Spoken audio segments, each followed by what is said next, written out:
welcome to Broadway Barks 23 and Broadway Barks Across America, Season 2. It's been quite a year, huh? But it looks like we're seeing the light at the end of the tunnel, and we have vaccines, and things are starting to open, and Broadway is starting to open up in the fall.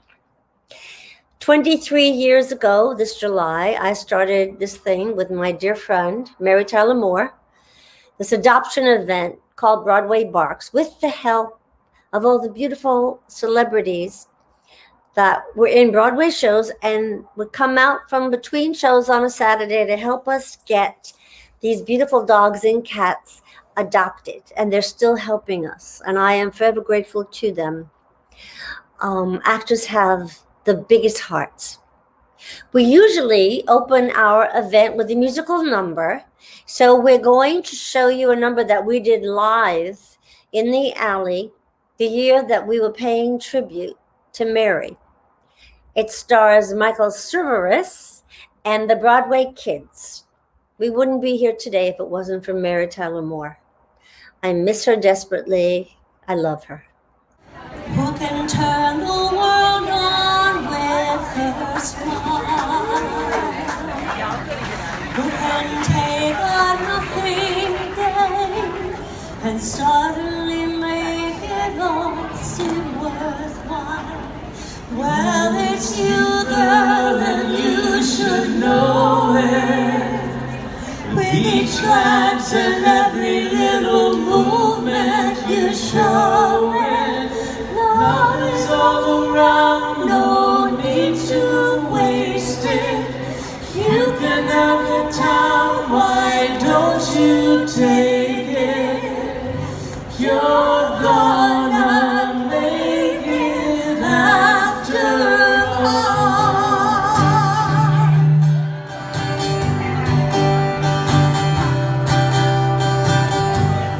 Turn the world up with her smile.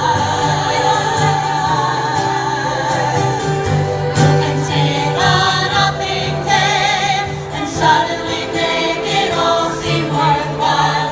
Well, it's you, girl, and you should know it. With each glance and every little movement you show it. She can turn the world on with a smile. She can sing a nothing day and suddenly make it all seem worthwhile. Well, it's you, girl, and you should know it. With each glance and every little movement you show it. Love is all around, no need to waste it. You can have the time, why don't you take it? You're gonna make it after all. You're gonna make it after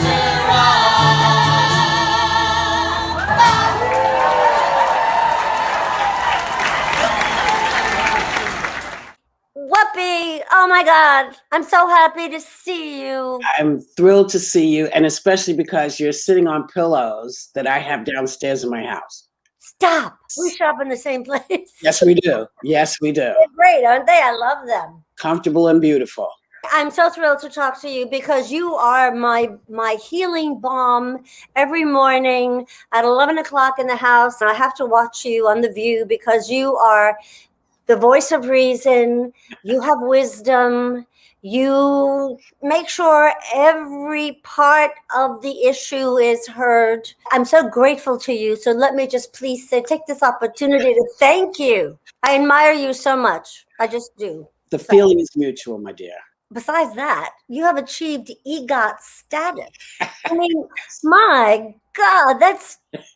I didn't know I was doing it. That should make everybody very happy. I had no idea until I did a part on 30 Rock that I was even an EGOT winner. I had no clue. So I said, can somebody explain what this is? You have a Grammy, an Oscar, an Emmy, and a Tony. Yes. And only 16 people have ever done this. Because you're good. Well, or because I've been working a lot, just in lots of different places. Because, I think one of the Emmys is for being part of this documentary on Hattie McDaniel. And Wow. then another one is for Thoroughly Modern Millie, because we helped produce that. The Oscars for Ghost. Ghost. And what was the third one? Grammy? The Grammy is for my Broadway show. Yeah. Yeah, which I saw. And that was like one of the first things, wasn't it? My God. Yeah. And you did 150 movies? Come on, really? Yeah, I've been busy, because if you don't marry well, sometimes you know you're going to be working long into the night. And I was so lucky enough to work with you on something, a pretty wonderful project, right? Disney, Cinderella's Disney. Yeah. Multicultural, diverse. Yeah. The first one of its kind, really. Groundbreaking. Yeah. Pretty wonderful. I wish they'd show it every year, because I just think it's something that little kids all over should just see. And because that's what the world is. It's diverse. Yeah, well, it is. We can sort of say, well, it's only because we live here. But I noticed that, people come from all over the country to come to here, because this is one of the places that you can come as whoever you think you are and be who you want to be here. You can evolve into the person that you always wanted to be. And that's the great thing. And when you evolve that way, you're not worried about what other people are doing. You're busy doing who you are. And then you're part of this giant makeup of the world, because, New York sends people back home after a while. And so you bring back a diverse thought process with you. And so, you help to make the changes. And, every several years, we have to be reminded that it's pretty hard to stomp out hate. It's pretty difficult to do. It's not impossible. Yeah. But it's pretty hard. And so you're suddenly thinking, the flowers have come up, everything's looking kind of good and great. And then something hateful happens. You think, well, where did that come from? And you look down and you think, oh, there's little pockets of this. Oh, I thought this was gone. It's like, no, you have to be diligent. So we are lucky. We're living in a time where we can see the good that can come out of the fights. Yeah. We see it. We can, and then we have to, keep it going, which kind of freaks people out, apparently. Now, when you joined The View, did here you are with an EGOT because you're this creative artist. Mm-hmm. Did you know that when you joined The View, you must have known you had a lot to say, perhaps? Is that what it was? Well, I needed a job more than anything. I needed a job. But I think Barbara was comfortable asking me to come because in my shows, I've always talked about lots of different things in the world as I saw it and the things that I thought were important. And so I thought, well, okay, if this is what we can do. Of course, the first day I almost got fired because, I said something that I thought, and you learn as you go, but you think everybody knows this. So everybody's aware of this. Everybody know. And it's no. So you always have to assume that people don't know.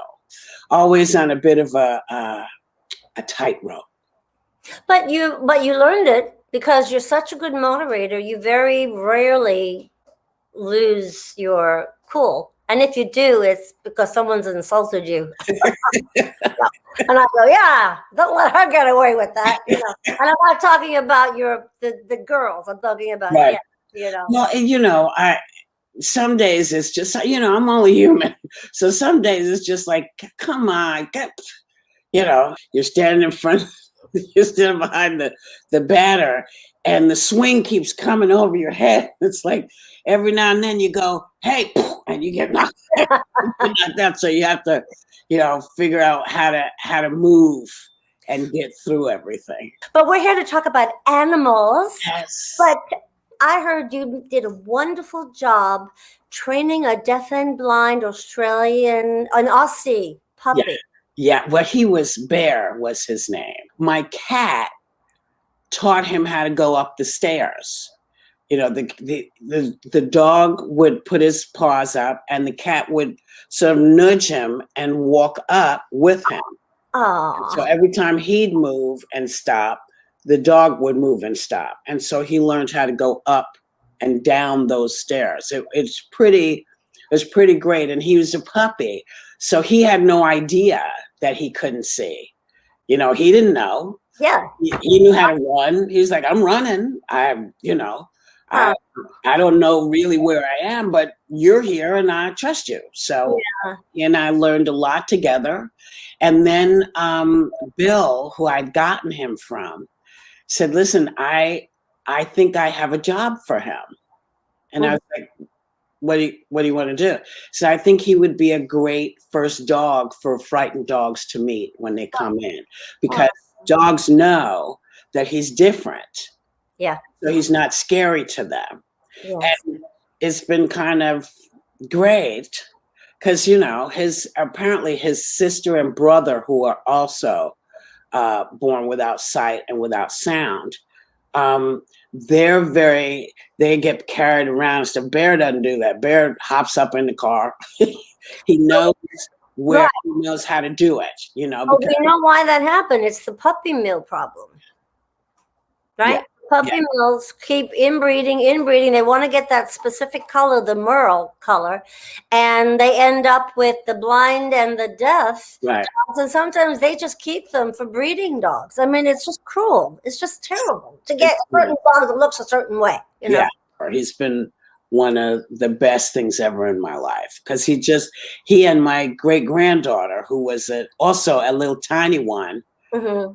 When he came they would sit together in the dog pen, and she'd crawl all over him, and he'd lick her, and she just, it was crazy. But they had a great time. They had a really good time. Now she's 7, Yeah.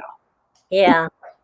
Now, which brings us to our friend Bill Smith and One Love for Animals. Can you introduce this fabulous shelter for us? One Love for Animals is one of the best. I can't even call it a shelter. It is a home for animals, lizards, gerbils, frogs. I mean, any animal that a child or an adult feels needs to be safe, Bill ends up with them. And it's got ponds, he's got frog ponds, he's got dog runs, he's got cat rooms where the cats have all the scratchers they need and they can swing on stuff. I mean, this, for me, he is one of those souls that really, if you're looking close, you can kind of see the angel wing outline. Yes, you can. He's extraordinary. And what he does with and for these animals, and he goes all over the country. I believe he now might go all over the world, but I'm not positive. But I know he goes all over the country. If somebody says there's something that we've had a disaster, we've had all kinds of problems, he gets in there, he goes and he gets those babies and he brings them, and people come to him and say, there's my forever. And I adore him. I adore. He also takes the really old dogs that people dump. If he can't get them adopted, that they'll just live with him. And it's, if you have to be somewhere, he's the somewhere you want to be. Yeah. Somewhere you want to be, because there's nothing but love. There's nothing but love. And the people that work with him, their attitude is there is no reason for any animal not to be someplace where they are loved. That's right. That's right. The connection. Yeah. But anyway, here we are, right? The Bill Smith and One Love for Animals. You're going to get to see them all. Yay. Let's go adopt. Yay! Yes. I love it. I love it.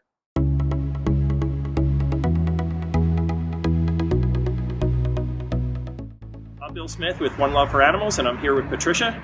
And Patricia is going to tell you a little bit about where we are and what we're doing today. We are at the childhood home of Grace Kelly. And before she became the beloved Princess of Monaco, she started out as an actress on Broadway. And before she got married to Prince Rainier, she got a gift from her very good friend Cary Grant of a French poodle named Oliver. And we happen to have our own Oliver here today, who is also a French poodle. And Oliver is, he's probably bigger than the poodle that Cary Grant gave Grace Kelly. But we rescued him actually from Puppy Mill on the other side of State College in Pennsylvania. He's about 3 years old, and he couldn't be sweeter. Beautiful, beautiful standard poodle. Okay, One Love for Animals actually rescues animals from all over the country. Now this group actually came to us from Dalhart, Texas, with their mother, Ellie Mae. She's a beautiful blue-eyed foxhound. And there are seven beautiful puppies available. And these three, we actually named Mary, Tyler, and Moore in honor of the co-founder of Broadway Barks, Mary Tyler Moore. Okay, here we go. Can you take that one? Of course. Okay. And they just keep coming. They're beautiful puppies. Beautiful, beautiful puppies. At least 2-3 times a week, our volunteers will go out and rescue dogs from puppy mills in Pennsylvania. And this is one of the dogs that we rescued recently. Her name is Patsy, and she's a pug. She's really very, very, very sweet. But when we picked her up, she was living in a dark cage in a barn, and she's blind. In fact, I'm glad we're here at Princess Grace's childhood home because this dog is a princess. She's beautiful. Hello, princess. And she's full of grace. She's full of grace. Oh. So we're here by Princess Grace's rear windows to show you another dog. This is Marbles. Marbles is about 5 years old. We're estimating her age, and she couldn't be sweeter. She's a little Chihuahua. She came from a breeder, and her last puppies were, her last litter was stillborn. So they surrendered her and they gave her up to our volunteers. And this is Marbles. If you're interested in any of these dogs, please go to our website. It's OneLove4Animals.org. OneLove4Animals.org. There's a phone number in there and also an application and email addresses. Right now, I'd like to dial M for Marissa and show you our last dog. Marissa is the tiniest little Australian Shepherd I've ever seen. But she's a breeding dog, a retired breeding dog. She's about 3 years old. She weighs about 9 pounds, and she truly is an Australian Shepherd. She's missing her tail. On behalf of the Princess Grace Foundation USA and the Prince Albert II of Monaco Foundation USA, we thank Broadway Barks and One Love for Animals for your noble cause. Hey y'all, I'm Harry, and this is Tuca. Tuca comes to me by way of the Sato Project from Puerto Rico. They rescue dogs from Puerto Rico. So we know all about pet adoption services and organizations, and it's a life changer. It was a life changer for me. You want to go? This could be a huge opportunity for you. Okay, I thought you may have second thoughts. So, okay, you can go. Note to self, order a lint roller. And here are the beautiful dogs from Bobby and the Strays. Hi, my name's Kevin. I've been a volunteer here at Bobby and the Strays for 5 years. Bobby's been around for 23 years, helping neglected, lost, abandoned animals. We are devoted to finding the right home for our four-legged furry friends. This is Roxy. She's a 7-year-old German Shepherd and Rottweiler mix. Her owner had passed away, so she came to us. Roxy is very friendly, she's great with kids, she loves her squeaky toys, she's just a big mush. This is Ariel. She's an 8-year-old pit bull. We took her in from a kill shelter. Ariel loves to play fetch and takes rides in the car. She loves to hang out in the car. Harry is a 9-year-old Boxer Terrier mix. He was found wandering along a busy street in Queens. Harry likes to just lounge out in the sun, hang out, watch the world go by. Puffy is an 8-year-old poodle who enjoys walking and playing fetch. His owners are moving and couldn't take them with him. Puffy is a very loving dog and will make a great friend. Tootsie is an 11-year-old Papillon. He came to us because his owners passed away and no one could take care of him. He's a sweet boy who loves to sit in your lap and he can stay there forever. Alexandra is a 9-year-old long-haired Chihuahua. She was found as a stray wandering around in Queens. She loves belly rubs and taking walks, and she will also be a great friend to you. Until the right home comes by, we keep them safe and happy and healthy and loved every single day. We have volunteers that come, which you can do maybe if you want to too. We have 2 locations, at Atlas Mall in Queens, New York, And we have another location in Freeport, Long Island, also in New York. If you want to come down and meet one of our cats or kittens or dogs or puppies, please contact us on our website at www.bobbyandthestrays.org, or you can call Bobby directly at 917-213-9840 and speak to her directly. Have a good day. Thank you. I am Brian Stokes Mitchell, and this is Diggity Dog. He was our best friend for the 14 goofy, fun, happy, wonderful, charming, silly, smart, terrific years of his life. We rescued him from a terrific place called Animal Haven. Check him out. You just might find the best friend of your life there, like we did. Thanks, Diggity Dog. And thank you, Animal Haven. Hi, my name is Mantat. I'm the Director of Operations at Animal Haven. Animal Haven is a small private, non-profit animal shelter located in New York City, rescuing dogs and cats. Lance is a 3-year-old terrier mix originally from a overpopulated out-of-state shelter. Lance loves his people and he needs to walk around with toys because it makes him feel happy. This is Estefan. She's a small, long-haired Chihuahua. She's about 12 years old. She's blind, and because of that, she has a hard time trusting new people. But you could easily win her over if you offer her sweets and treats. Meet Bala. Bala is a 3-year-old shepherd mix who loves treats. She is very high energy and loves to play.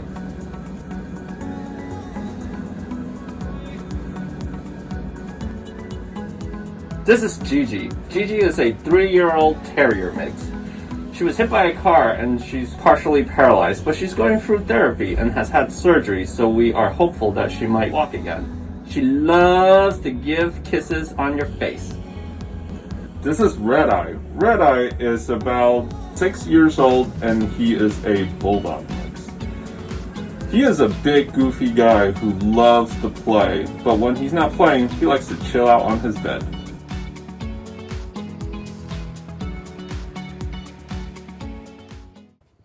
Darlie and I support Broadway Barks and the extraordinary Bernadette Peters, don't you, Dada? That's a snore of approval. Yes. I'm Philippa Sue, and this is my rescue pup, Billy. Today we're going to tell you about Metropolitan Maltese Rescue. Metropolitan Maltese Rescue is an all-volunteer organization founded in 1998 by a group of Maltese dog lovers in New York City. Metro Malts volunteers foster and place Maltese found as strays, surrendered by their owners, or rescued from shelters. They use every means at their disposal to keep Maltese out of shelters and in good forever after homes. Happy adopting, everyone. Look over there. Shake. Hello, I'm Pam Wilkie Dent with Metropolitan Maltese Rescue. Since 1998, our dedicated volunteers have found loving, safe homes for over 1,000 Maltese and Maltese mixed dogs. These wonderful little dogs come to us as shelter dogs or owner surrenders, and we foster them in our own homes until the perfect adoptive home can be found. Take a look at some of our available dogs. Duncan is one of a kind, a Maltese Beagle mix. He's 10 years old and 22 pounds, with a happy Beagle personality and luxurious Maltese coat. Duncan is truly something special. Mickey is a 10-pound, 10-year-old roly-poly clown. He loves belly rubs, chilling on the couch, and making his foster family laugh. Good boy, Mickey. Binky is an 8-year-old Maltese Havanese mix. He's very bright with lots of rambunctious energy, so his ideal home would have a fenced yard and experienced owners to help him maintain his best behavior. Jake is 7 pounds, 7 years old, and so cute it's ridiculous. He's sweet, shy, and curious, and has a huge appetite for such a tiny body. He lives to be snuggled. If you'd like to apply to adopt any of these dogs, or you're interested in fostering, volunteering, or donating, visit our website at malteserescue.com, our Facebook page at Metropolitan Maltese Rescue, or on Instagram at Metro Malts. Thanks, Broadway Barks. Hi, I'm Bob Mackey, and I'm a huge fan of Broadway Barks. You know, last year was a hard year for the pets and for the kitties and the dogs, and being a big cat fan myself. And I had two sisters called Betty and June, named after the Dolly sisters. You may have seen the movie, but if you haven't, just let me introduce you to the Save Kitty Foundation. Hello, my name is Debbie Romano. I'm president of Save Kitty Foundation. We're a nonprofit organization in the state of New York. We've been in existence since 2005. We rescue hundreds of animals throughout the year, but our main purpose is to do TNR, Trap, Neuter, Return, which we do many every year. But we do rescue all kinds of animals, mostly cats. We remove them from the streets if they're friendly. We put them up for adoption, which we have many, and I'd like to introduce you to a few. We have Louise.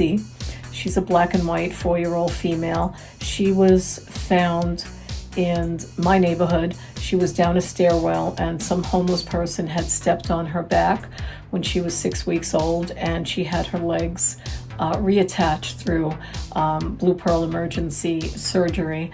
That was 4 years ago. She's now ready for adoption. She's fully recovered. She's a very, very sweet girl. We also have Charlie, who's a very big black cat. Kids were throwing rocks at him in the housing project, and I got a phone call, so I went there to rescue him. He's a big happy boy. He's just wonderful. People are a little intimidated because of his size, but he's a great cat. Next we have You. You is a little black cat. I found him on a construction site with his brother Grayson. They're both 3 years old.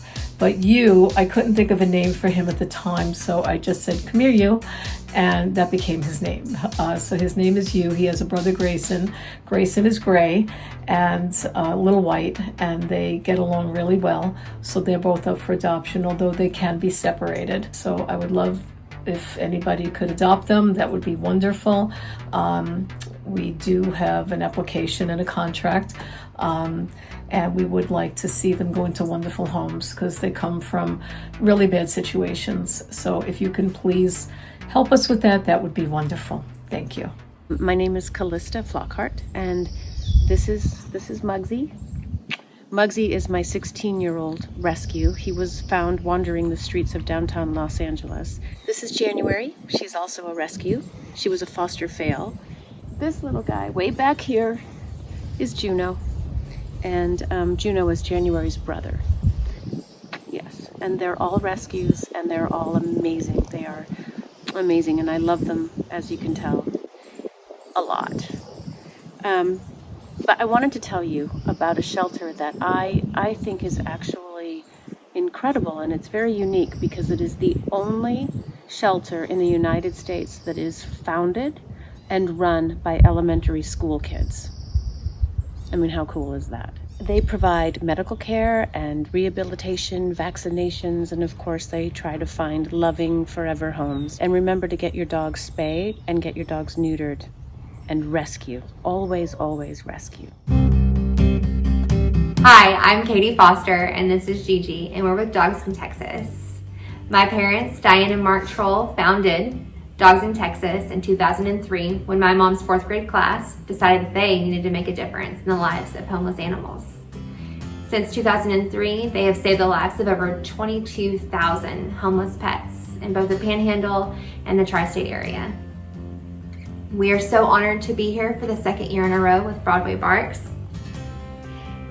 And we are excited to share with you some of our incredible adoptable animals and their outstanding foster families. Hudson is a 4-year-old German Shepherd. He loves other animals. He loves cats. He is great indoors and outdoors.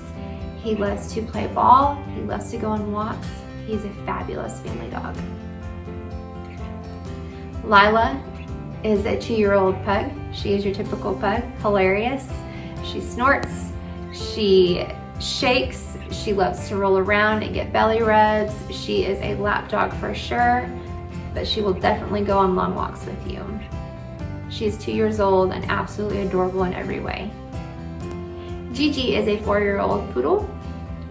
She came to us from a breeder, and she will run and play, and she loves the water, and she loves to go on walks. She loves to play tennis.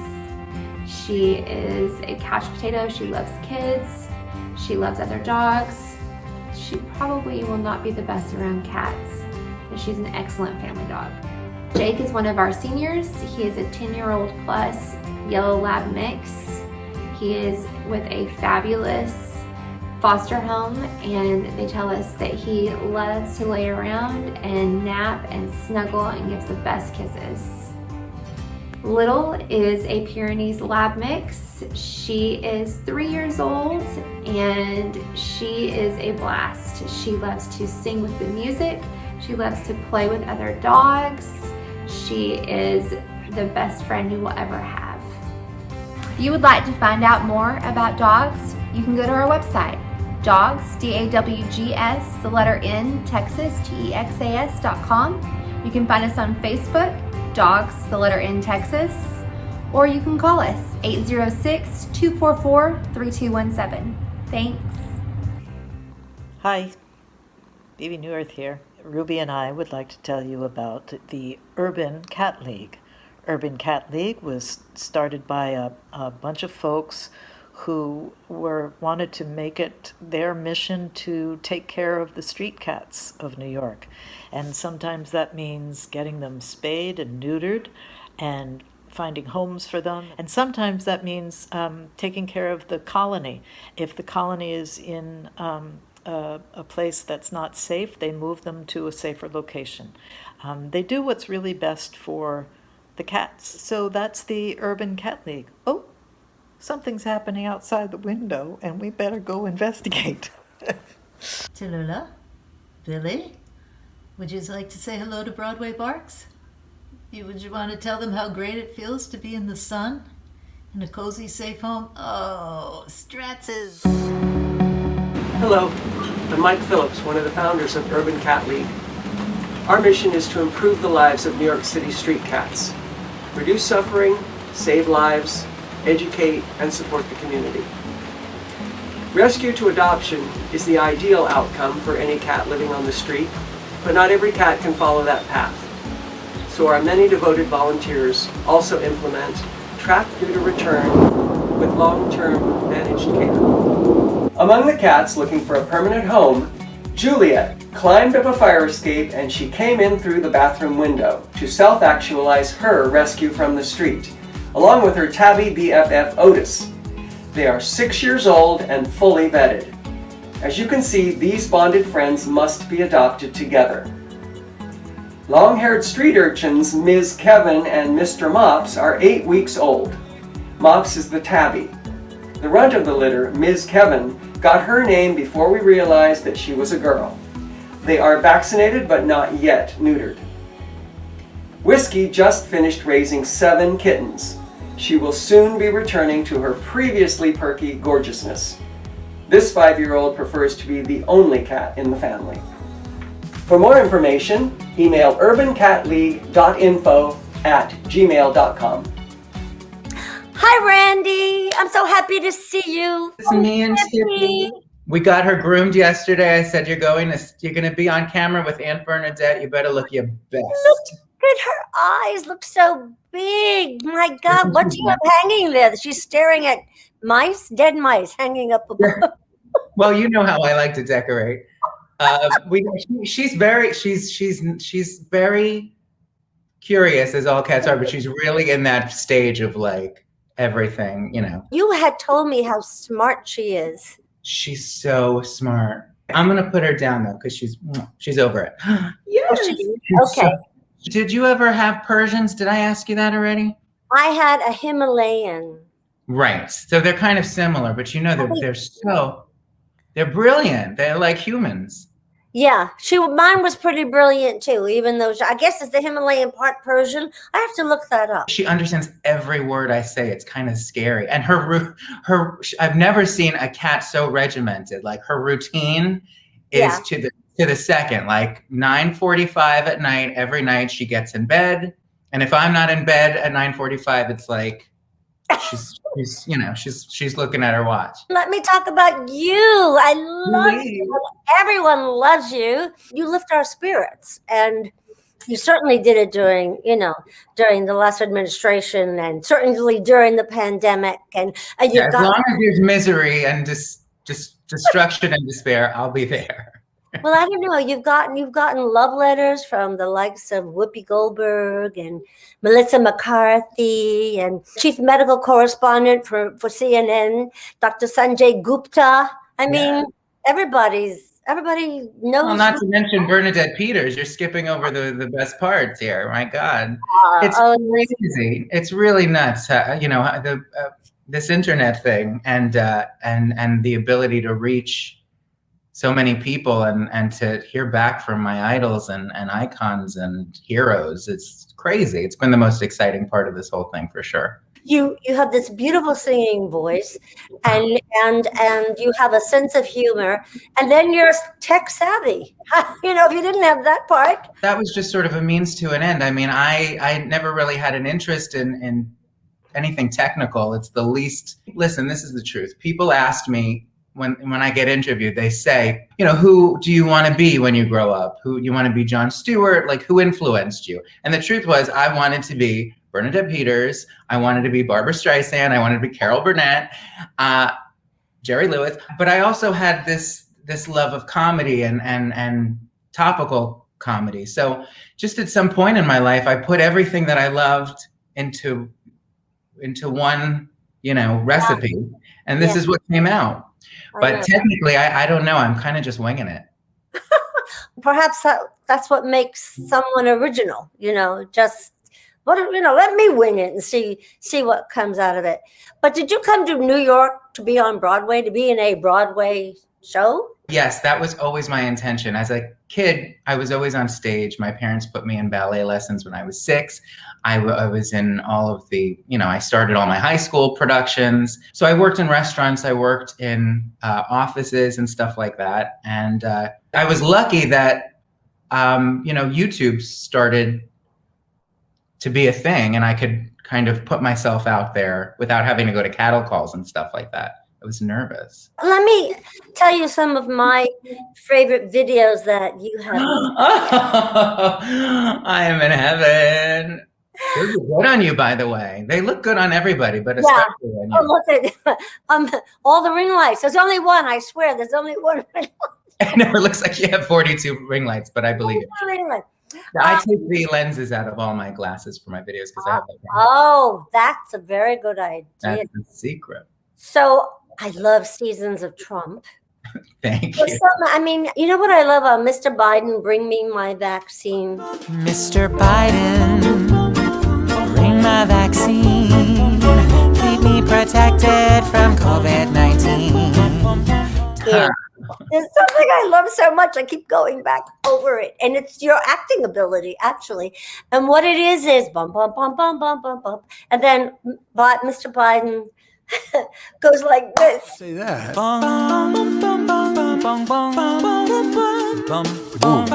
That was a happy accident. Sometimes those will happen just sort of in post, like when I'm editing and choosing the clips. Sometimes I'll find, like in that case, I was watching that interview and he went boom, and I had just done bum bum bum bum bum, and I was like, "Thank you, Lord, that's perfect." So that's how that.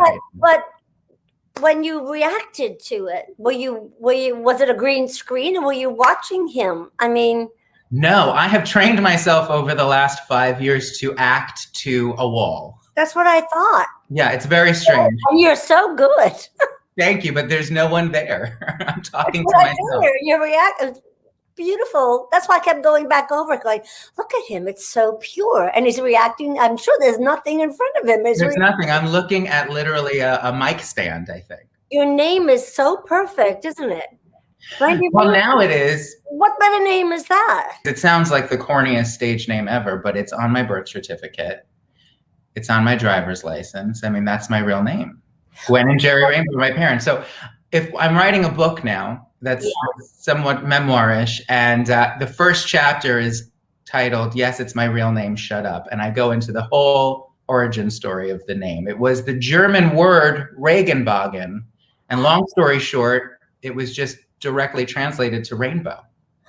Oh. I would not have chosen that name. It was a very difficult childhood. It's working out now, though, thankfully. And then I love in your biopic who your parents would be. Barbara Streisand and Judy Garland. I think that's kind of accurate. Yeah. I play it cool with you, Bernadette, but if you walk into just the other room, you are represented quite well. You are in about 19 places on my wall in the studio where I make my videos. Oh, thank you. I'm very honored. I'm very honored. My mother recently sent me a whole batch of photos from my childhood, and about 40%, a good 40% is me at stage doors with you. No. Yes, I'm going to send you some of them. You'll get a kick out of it. Absolutely. But who knew? Me. I was a real stage door Johnny for you. Can you sign one to me? That's hysterical. Oh, yes, I will do that. I'm very busy, Bernadette Peters, but I will sign a picture of us for you. Well, we met Tippy. We also had seen Mushy in some of your last videos. He was another gorgeous, beautiful Persian. I always feel I have a real soul connection with cats in particular. I love dogs too, but cats and I just get each other. If you're patient and you really, take the time to connect, and again, this has been the perfect time to do that. I'm kind of nervous because when I go back out on tour eventually, which will hopefully kick off this fall, and I leave her for a couple of days. Of course, I'll have people come in. Yeah. But I have anxiety about leaving her now because we're so connected. I find it lovely to stay with her when you're not there, and that should be it. We'll have a full, audition process, I'm sure. Can you introduce that wonderful shelter that's a cat, since you're the cat guy, in the city? Absolutely. Well, I wrote it down because I don't want to forget a thing, but it's called City Critters. Was this the one I did last year too? I think I introduced them last year. Yes, we did. City Critters, a New York State nonprofit. Their mission is to improve the lives of companion animals in the city by rescuing and placing abandoned cats. And they also work with people in the community to find solutions to problems with homeless animals, humane solutions. Yes, so they're wonderful. Their PetSmart Adoption Center is in the Flatiron PetSmart store on Broadway between 24th and 25th Streets, and also at Petco 2nd Avenue between 52nd and 53rd Street. What's so wonderful about this, we could tell people exactly where these rescue places are, and if it might be close to where they live, and then they could just go down and go adopt a lovely companion. It's so important, and especially in these times, as I said, she's been a lifesaver for me. Yeah, and I'm glad you got her, because I know that just when the pandemic started, you lost Mushy. Well, yeah, it was really difficult timing, and he was old and sort of getting there anyway, but he got really sick just as we went into lockdown. He had been with me since I was 22 years old, and we really grew up together. I felt he was my buddy, growing up in this big city. Yeah. So I thought it was going to be a good year at least until I brought someone new home. And then I was talking to our friend Carol Burnett. And if I ever said to my 14-year-old self that one day I would say our friend Carol Burnett to Bernadette Peters, he would have exploded. But she said she of course, as a cat person too, she knew about Mushy, and I talked to her on the phone one day, and she said, I really think you should think about it. And I said, it's too soon. My heart is not ready for it. Went to sleep that night, had one of those really intense dreams, about Mushy. And in the dream, I don't know exactly what happened, but Mushy was sort of like narrating the dream. And it was, and I saw a cat at my front door on the welcome mat that looked like Mushy, but totally white. Oh. And I woke up sobbing, went back to sleep. And then the next morning, I picked up my laptop and started Googling. And so I really think Mushy was telling me, it's time and you're ready to go. And so that's how Tippy came in, and she's just saved my life through this horrendous time. I'm telling you, these animals with their beautiful souls. And so I just adore you. Thank you for doing this. Can't you. wait to see what your next video is, and also to have you on tour again and maybe nearby somewhere. I hear little birdie was whispering in my ear that you might be nearby somewhere, but I won't say yet. I might be at the Beacon this October. So, yeah. Oh, gosh. If you're in town, maybe you'll come by. I think I will be. I don't think I move until next year. Right. Well, I'm hoping that all goes as planned. But yeah, I'll be making the rounds soon. But love you. And thank Love you too. Randy. Thanks, Bernadette. Love you. Hi everyone, my name is Kate and I am a volunteer with City Critters.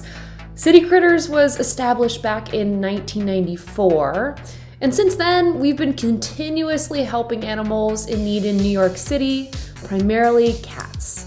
And our cats are all posted on Pet Finder.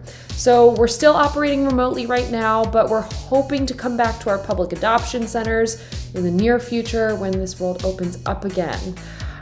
In the meantime, though, we've participated in every Broadway Barks event since the beginning, and we are so excited to be included again, so thank you for having us. We have some amazing cats to tell you about, so let's start with Minnie. Minnie is a 10-year-old calico, and she was raised as a bottle baby and still has tons of spunk and very much calico sassiness. She's in need of a new home now because a child born into the family was highly allergic. She would do best in a home with an experienced cat person who, frankly, can manage her catitude. Then there's Cheetah. Cheetah is a 1.5-year-old Brooklyn boy after my own heart and is a real charmer. I'm telling you, he's the full package. He's playful, he's gentle, and he's outgoing. Not to mention he's a snuggler, so if you need a bed warmer, and he is a dutiful TV watcher alongside you who scratches his scratching post and is naturally just well behaved. Cheetah loves lots of toys, but everything seems better when he gets to play on packing paper from the delivery boxes. It's too cute. And last but certainly not least, Chloe, who's about 4 years old, and again, just a real sweetie. She loves her head scratchies, her belly rub, she loves yummy food, which for her is any food. And Chloe has not had it easy. She was from out on the streets, and she did test positive for the FIV virus, which means she has a weak immune system, but she can still live a very long and happy life. So as you can see, she's all about fun and good times now. So please email us at adoptions@citycritters.org to learn more about these wonderful, amazing cats and the others who are looking for loving homes right now. You can find us on Facebook and on Instagram. And again, thank you so much for having us at Broadway Barks this year. Hi, I'm Carol Burnett. I have a cat. Her name is Nikki, and she is the most wonderful pet I've ever had.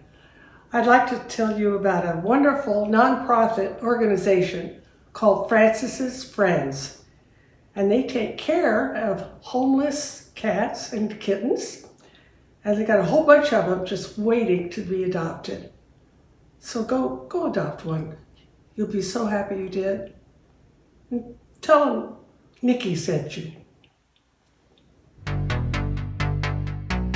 Hello, I'm Ann Donovan representing Francis's Friends. We are cat rescuers.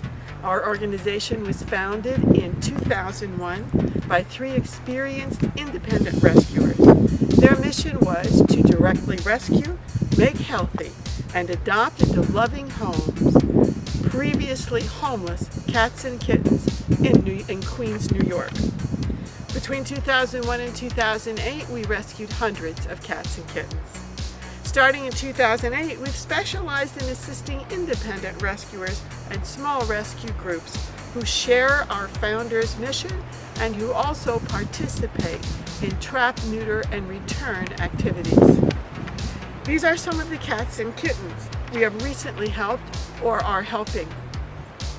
Tundra was found undernourished and undersized by the side of the road. Look at her now.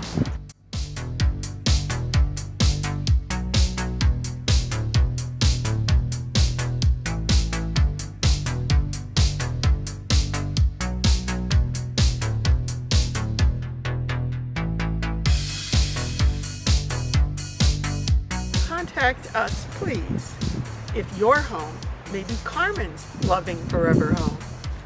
Coco is a tortie. Her lifelong human companion passed away. With the help of a weekly neighborhood news email, we found her the perfect home with patient Zeri. We also paid her initial vet bill. Shadow, handsome Shadow, our repeat adopter Pablo, has provided a loving forever home for Shadow, who was in foster care at Cat Assistance. We also helped with Shadow's dentistry bill. Our pal independent rescuer, Kitty Kelly, rescued Proud Duffy from a hotel parking lot.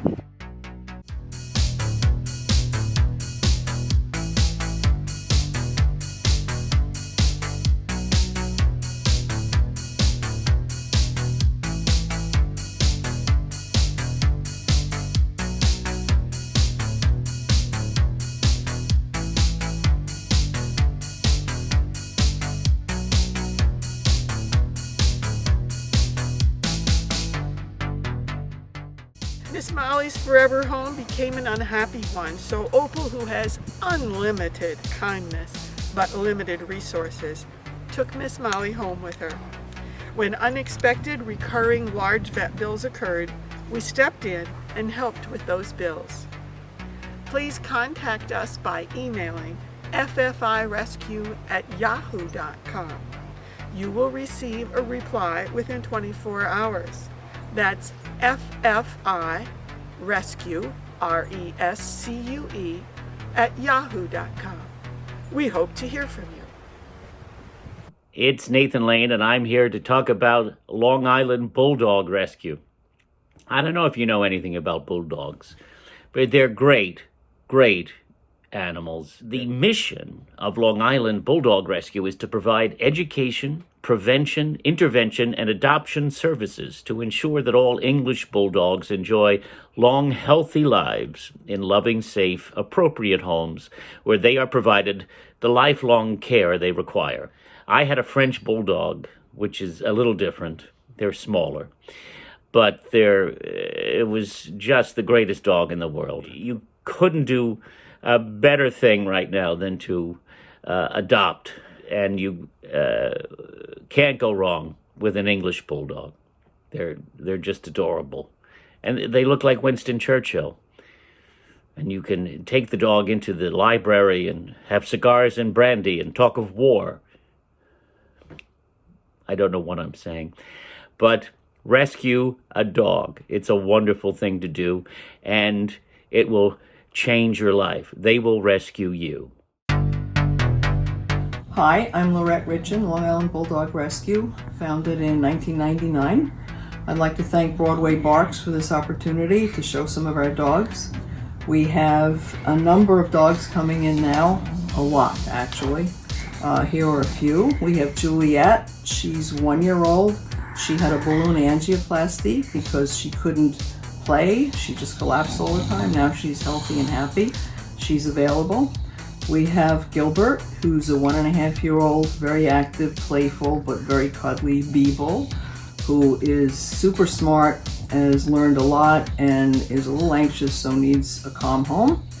We have Bella, she's 5 years old, was not thrilled with the new baby.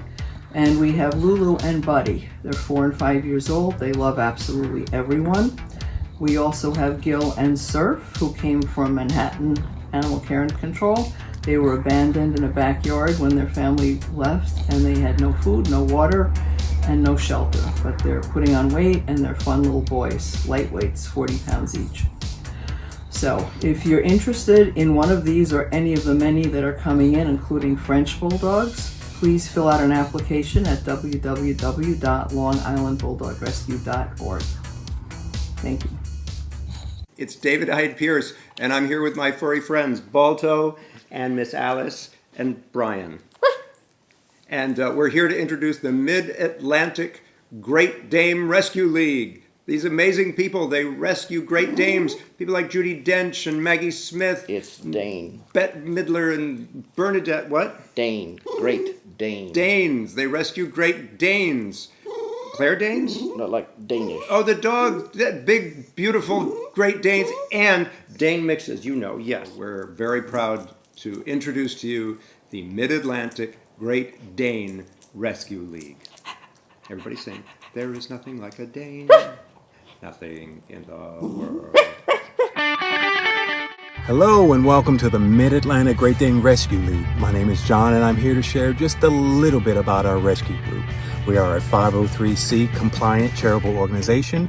We are run 100% by volunteers, and we are a foster home-based rescue group, meaning there's no brick and mortar, just dedicated and hardworking families that take in our dogs and provide them with the medical care, the training, and the socialization that they really need to be ready for their forever homes. We are active in 7 states in Washington, D.C., including Maryland, New Jersey, New York, Pennsylvania, Delaware, Virginia, West Virginia, and of course, Washington, D.C. For more information about our group, you can visit the web at www.midatlanticgreatdanerescueleague.org, and there you'll find plenty of information about adoptions, fostering, volunteering, donations, more detailed information on our current available dogs, and just general Great Dane maintenance. Thanks for listening, and next I'll share with you just a few of our current available dogs. Meet Wolfgang. Wolfgang is an active 5-year-old neutered male Dane with all of his shots up to date. He meets large dogs well, but has a bit of a prey drive, so he cannot be placed with smaller dogs or cats. He needs a little more work walking on leash, but he's getting better and better with more practice. He has met all sorts of people, young and old, big and small, and he's greeted them all with wags and leans. He loves to play and to chase his favorite red ball, as you can see. He bonds fairly quickly and really becomes attached to his person. He's crate trained and house trained and is more than ready to find his forever home. This is Pearl. She was surrendered to us by a local shelter. One of the reasons that she was surrendered was because of her fearful nature, especially when men were involved. This was what was reported to us. When she arrived at her foster home, they began to address her medical issues, as she has had some gastric distress, which was eventually resolved by transitioning her to a raw diet. Her fearful behavior issues were also addressed by giving her the space and the time to bond and to feel safe so she could connect when she felt comfortable. She is spayed, her shots are up to date, and she's well on her way to becoming a more balanced dog. Emma is a 3.5-year-old female and is the perfect example of the power of rescue. She was found wandering on a road and emaciated 71 pounds with a tail injury and obvious spine issues, and she is also blind. She has been diagnosed with hypermetry in all of her limbs, which explains her odd gait. With just a short time in rescue, look at her now. She has put on much needed weight, her coat has drastically improved, and she is well on her way of being ready for her forever home. Meet Rogue. Rogue is 5 years old and gets along with other large dogs with proper introduction. She has a bit of a prey drive, so she cannot be placed with small dogs or cats. Rogue needs to take her time when meeting new people as well. Once she is comfortable, she will accept all the treats that you are willing to offer. She is house and crate trained, spayed, and all of her shots are up to date. Rogue is one of those dogs that you just have to meet to see how awesome she is. Hiya! Thank you so much for watching this and for supporting such a marvelous organization as Broadway Barks. We love Bernadette Peters. She was maybe my first crush when I was younger, before I realized I liked the boys. And she worked with David Bertka in the revival of Gypsy. That is right. Yeah, and has acted like Mama Rose ever since. Wow! Burn! That's mean. Whatever you can do to support amazing organizations. 2 of our dogs are rescues. This is Gidget. Hi, everybody. And this is Spike. Hey, everybody. I'm Spike. Support Broadway Barks, breath. And Santa brought us this amazing golden named Ella. Not sure if she's a rescue, but we thought that you might want to hear a little bit more about a local rescue in Long Island that deals with golden retrievers exclusively. So thanks so much, and Donate to Broadway Barks. Such a good cause. Hello, my name is Melanie Mayo. I'm the president of the Long Island Golden Retriever Rescue for the past 20 years. Liger is a small, all-volunteer rescue that finds homes for golden retrievers living on Long Island and the 5 boroughs of New York City, many of whom have been abandoned, abused, or neglected. For the past 4 years, Liger has been fortunate enough to help international Goldens. In Turkey, we have partnered with a group of dedicated volunteers who locate and shelter Goldens living on the streets and in the forest. We have also joined forces with China Rescue Dogs, an international organization to save Goldens from neglect, abuse, and the horrific meat trade. Once here, Liger provides medical care and finds forever homes where the dogs receive all the love and adoration they deserve.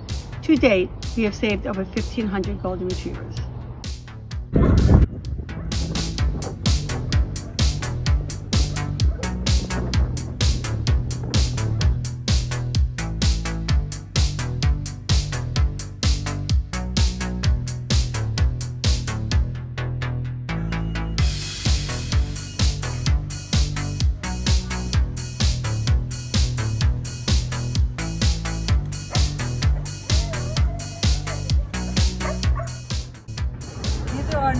One of our new dogs, which just recently arrived from an international flight, about to take their first day towards a new home and a new life.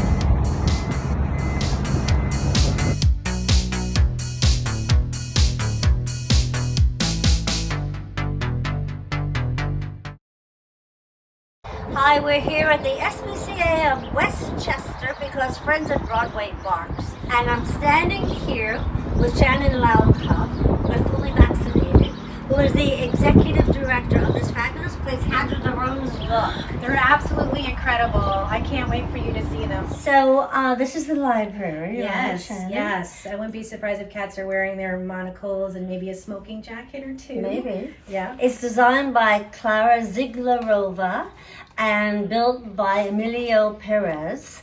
And Clara is a Broadway set designer of Jersey Boys and Sister Act, and she was so generous Incredible. to do this for us. And it's so beautiful. It's like Harry Potter in here. Now show us around. It really is. So if you look at this. This is Leslie. She's made herself right at home. She's a beautiful 8-year-old Oh, girl. she knows her name. And climb up this incredible catwalk that's behind you into this.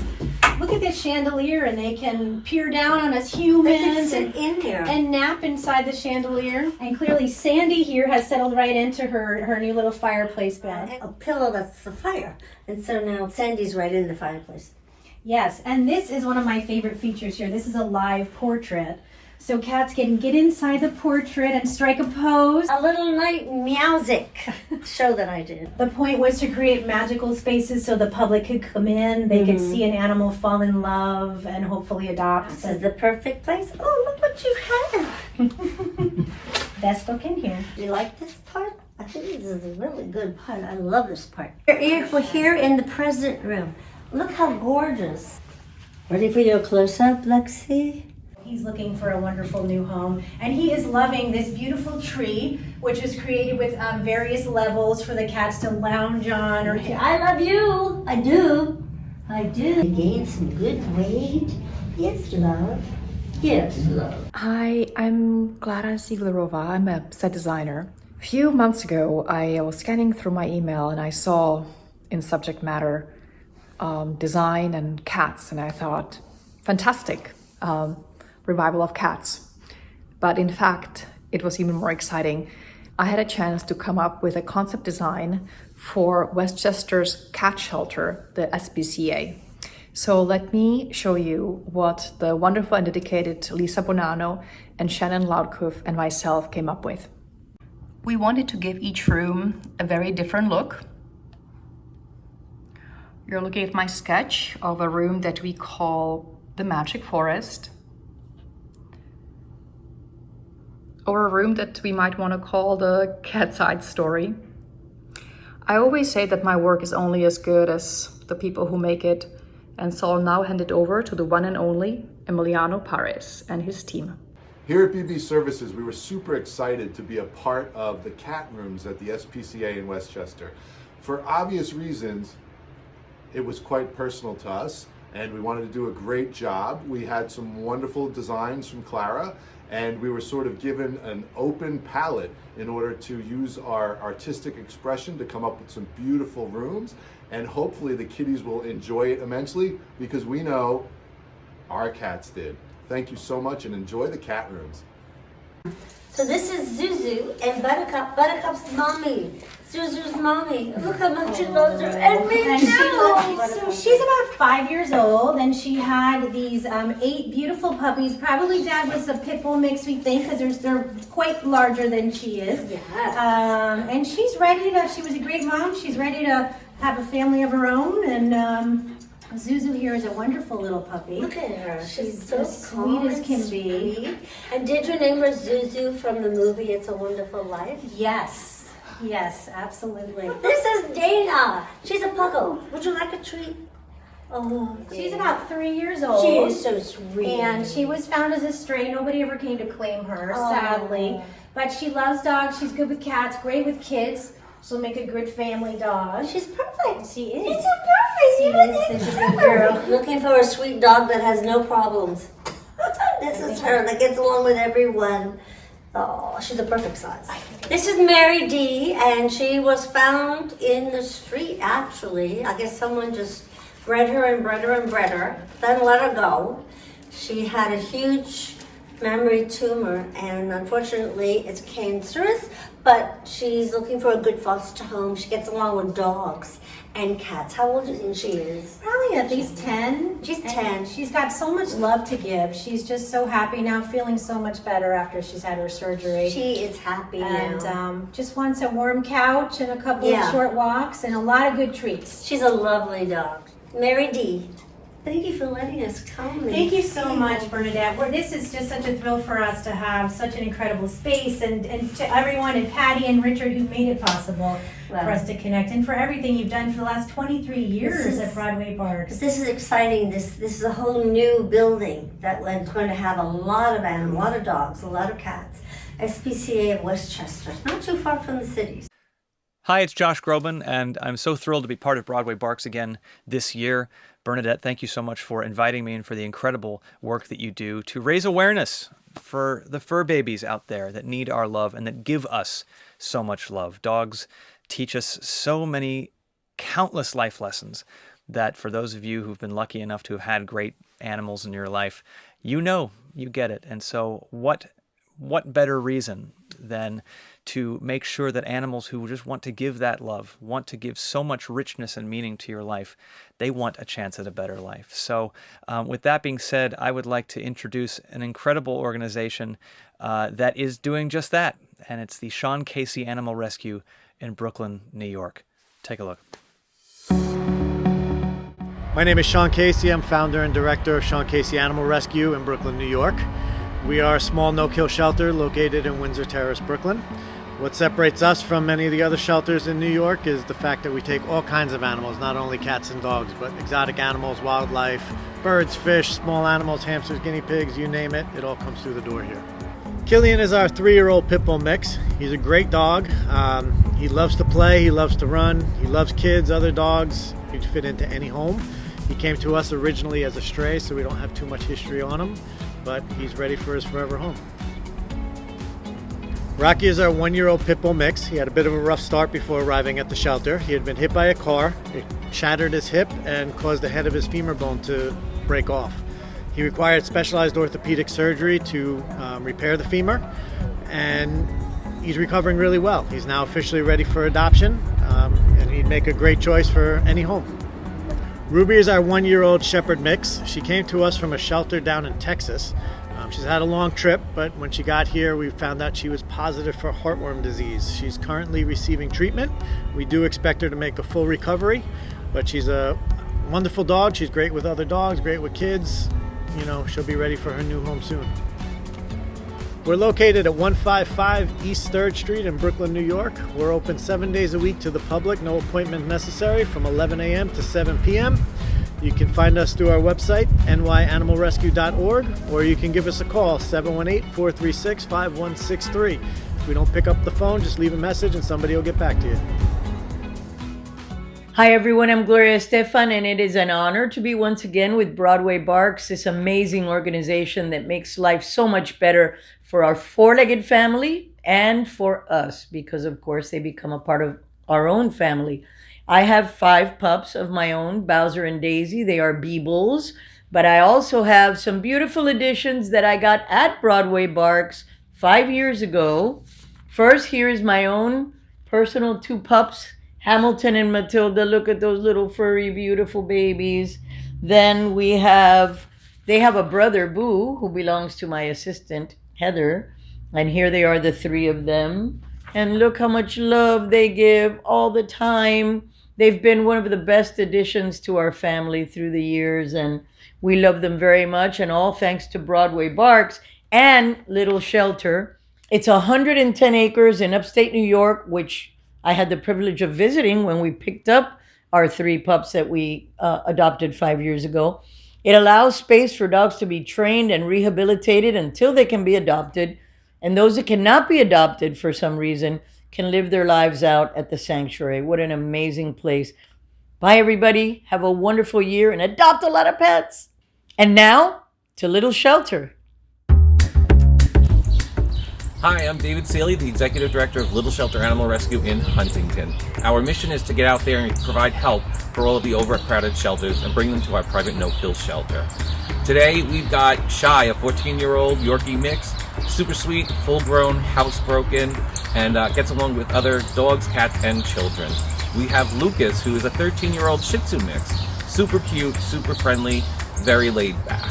We have Ray, who is a 2-year-old Terry mix, has tons and tons of energy, so if you got a big backyard, he's for you. Then we also have Yasmin. She's an 11-week-old lab mix. She's got some growing to do, and she needs a home that's going to continue her housebreaking training and her behavioral training, so she'll check a lot of boxes. You can reach Little Shelter by visiting us at 33 Warner Road, Huntington, New York. You can call us at 631-368-8770. You can check us out on the web at littleshelter.org, or you can follow us on our social media platforms at Little Shelter.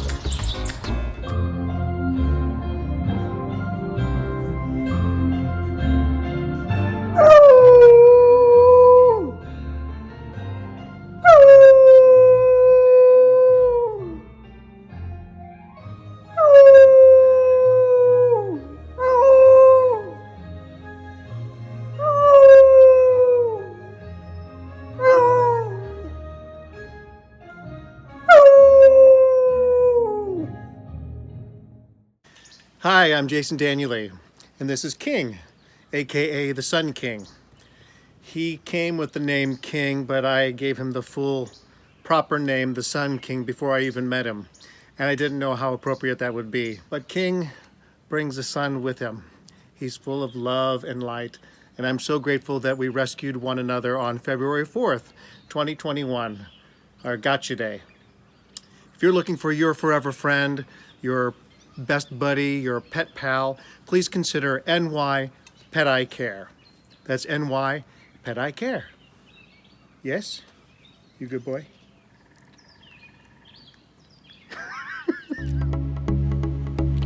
Pet Eye Care is a grassroots organization since 2000. We rescue abandoned dogs and cats from both kill shelters and from the street. We depend on the generosity of the public to stay afloat, to give these animals a proper veterinary and behavioral care analysis that they need to find them a forever home that they can thrive in and stay safe and loved. I'm about ready to meet Leroy, Emma, Rocket, and Mozart, whom are all up for adoption right now. This is Mr. Leroy Brown. He's 8 years old and he is a Shar-Pei pit mix. Even though age may not be on his side, he's still nothing but a piggy at heart. He loves nothing more than belly rubs, snoozing on his favorite pillow, giving lots of puffers from all of those wrinkles. Aw, say hi, sweet boy, big stretch. As you can see, he's a total love bug, and he would love to come home with you. My name is Mozart, and I am available with NY Pedicare, who takes wonderful care of me. I am around 4 years old. I am neutered, and I am house trained, and I walk wonderfully on a leash. You should see the attention I get. I don't know how to say this, but I'm kind of a big deal. I also love other dogs. Dogs are my jam. And as you can see, I'm very, very easy to hang out with. There's my little buddy over there. I don't bother him at all. If you are interested in visiting me, please, please, please contact NY Pedicare. They helped save my life, and I just might be able to help save yours. Stay safe and healthy, everyone. How do you spell love? How do you spell love? With this sweet girl right here. And she's available through NY Pedicare, who's been taking care of dogs and cats in the city for so many years. Any donation is greatly appreciated. She's an angel. My name's Rocket, but don't let my name fool you. I'm a little guy. In fact, I'm about 30 pounds. The vet estimates I'm around 3, but I'm a pretty slow-moving kind of guy, so I like to think I might be a little bit of an older soul. I'm perfectly potty trained, walk wonderfully on a leash, but I do tend to hunt things. So if anyone has a mouse problem, I'm your guy. My name is Rocket, and I can't wait to meet you. Thank you again to NY Pedicare for taking such good care of us. We love you guys. Stay safe and healthy, everyone. Hi, so this is Glenn and Pippi, Sir Pippin, at Heart of the Valley shelter in Gallatin Valley, Montana. Here we are with some of the staff at Heart of the Valley, and it's so beautifully maintained. You see, Pippi's not allowed to go in where the animals are, so I'm going to leave him out here, and I'll go in and see some of the animals. So can you introduce yourself? Sure, I'm Marla Kalk. I'm the Executive Director at Heart of the Valley Animal Shelter. That's great. And you're saying that the length of stay is usually? The length of stay is only 9 days for dogs and 14 days for cats right now. So that's incredible. Yes, our goal is never to have them in the shelter for long. We want to make sure that we're getting them into homes. Yeah. Hi, who is this? Hi. This is Pink. Oh, you are beautiful. Oh, How many animals do you get, I hope not many, that have been actually abused? It's a tough one. Yeah, that is a tough one. We don't see a lot that have been obviously abused. We don't always know their histories. Yeah. But, we just take them as they are and treat them as individuals and work to find them a new home. So yeah, we have 2 staff veterinarians who help out with a lot of our spay neuters and definitely a lot of our medical, kind of basic medical stuff. But if it's orthopedic, there's a number of different veterinarians who are vets know and contact them, and if they need a surgery or something like that. Our local community veterinarians help us out. It's great. Do you neuter them before they go out? Yes, before they go for adoption, they get spayed and neutered. Yeah. Get a microchip, get vaccinated. Yeah. He's so beautiful. I love his one brown hair. Students coming and working with you? We do. We get students that come and volunteer. You can go on in. Oh my goodness, that's a very fat cat. Is she pregnant? No. Oh dear. She's on a diet. Oh yes. Yes, she is. What a great face she has. Oh my goodness. Hi. There's Ben. Hello. And Pippi's gonna stay with Ben. Maybe. Until we come back. So here are 2 of them in their playroom. Is this the playroom or? This is a colony room. So they're able to hang out together in here. There's others hiding, but we won't. Oh, it's just those two in here. How old is Milo? He's about 9 years old. Oh, look at you, Onyx. Oh my goodness. Oh, good boy. And how long has he been here? I think he's been here about 2 weeks. 2 weeks? Yeah. First week we're waiting to get we did get a dental done on him. Yeah. Getting his teeth looking better. Yeah. So. It's tricky being that low to the ground. I know. Not good in this country where there's Belly's so much almost snow. dragging. What do you do in snow, Milo? What do you do in snow? You disappear. Oh, sweet. Okay, so this is Sue. Tell me about Sue. This is Sue. She came to us from a transfer. We're able to, with our shelter, help other communities in Montana because we got space and we have a great community who adopts dogs really quickly. Yeah. God. So she came from part of our transfer program. Oh, she's wonderful. She's just a young, kind of happy dog, always ready to play. Oh my gosh. Oh, she's terrific. And loves having a toy in her Oh, mouth. what? Tell me more. Tell me more, Sue. Tell me more. Yeah. Good girl. Oh my goodness. We've just had a wonderful tour, and I can't tell you how impressive this place is. It's very loved. It is very much the heart of this valley, and it was wonderful to go through today and see all the animals. I would have adopted at least 2. So bravo to everyone who works here, so thank you. Thank you so much, Kelly, for doing Broadway Barks with us. I'm so excited. You know, I feel like I've been a part of it for so long, albeit like distantly, just from having you on the show talking about it. So I'm glad to finally be a part of it. It's so wonderful to turn on the television every day and see you because you're so positive and you're so kind. And of course, you're great with Ryan. You and Ryan have a great chemistry. But you also are just so funny.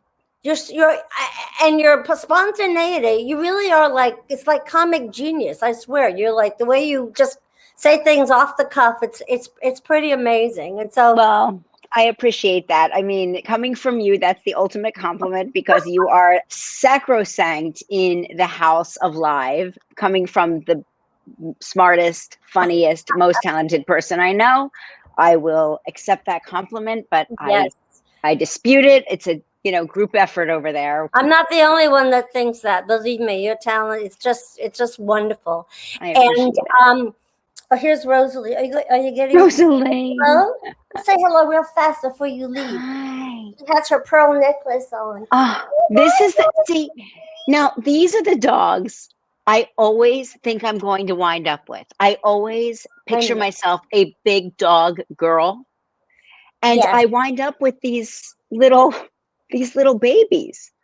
Well, they're good to travel with. They really are when they're smaller like that. Yeah. So in 1990, you started on All My Children, and in 2001, you joined our Regis. Let's just give it to Regis. How much do we love? Oh yeah, of course. May he be enjoying this, looking down, watching. Exactly. I wonder what he would have said, knowing that not only did I get a second dog, but Gelman adopted. Gelman adopted Lena's brother. What is she? A Shih Tzu? I think they said she's a half Shih Tzu, half Maltese, I think.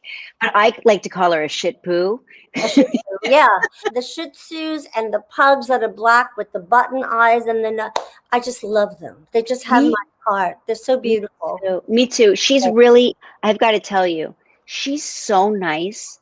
The fact that she came into our lives when she did, she's just delightful. And I keep saying it because, Chewy, my first adopted puppy, who had her 16th birthday on Saturday. Wow. I've got to tell you, she was really starting to wind down and, make us all very nervous.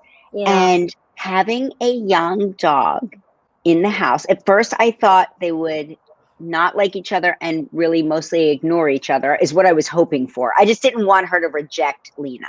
Right. but it's given her new life. Lena has given her new life.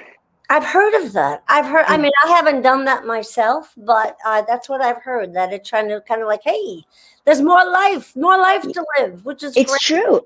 It's really true. They run at night, and it's always at 10 o'clock at night. It's always when I'm trying to go to bed that they are running through the bedroom in circles, just sort of chasing each other.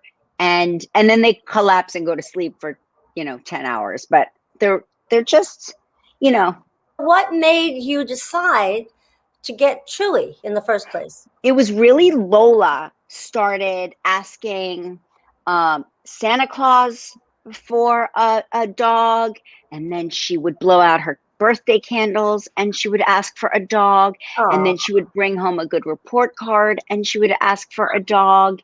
And we did this pet adoption segment. Mark was out of town working on something, and there she was. It's like you just know when you see your person, right? And there she was. She was my person. And she came home and has been, she was just the greatest benefit to our family. We just can't imagine loving somebody more than we love Chewy. And then we met Lena. How did that happen? Another pet adoption segment on our show.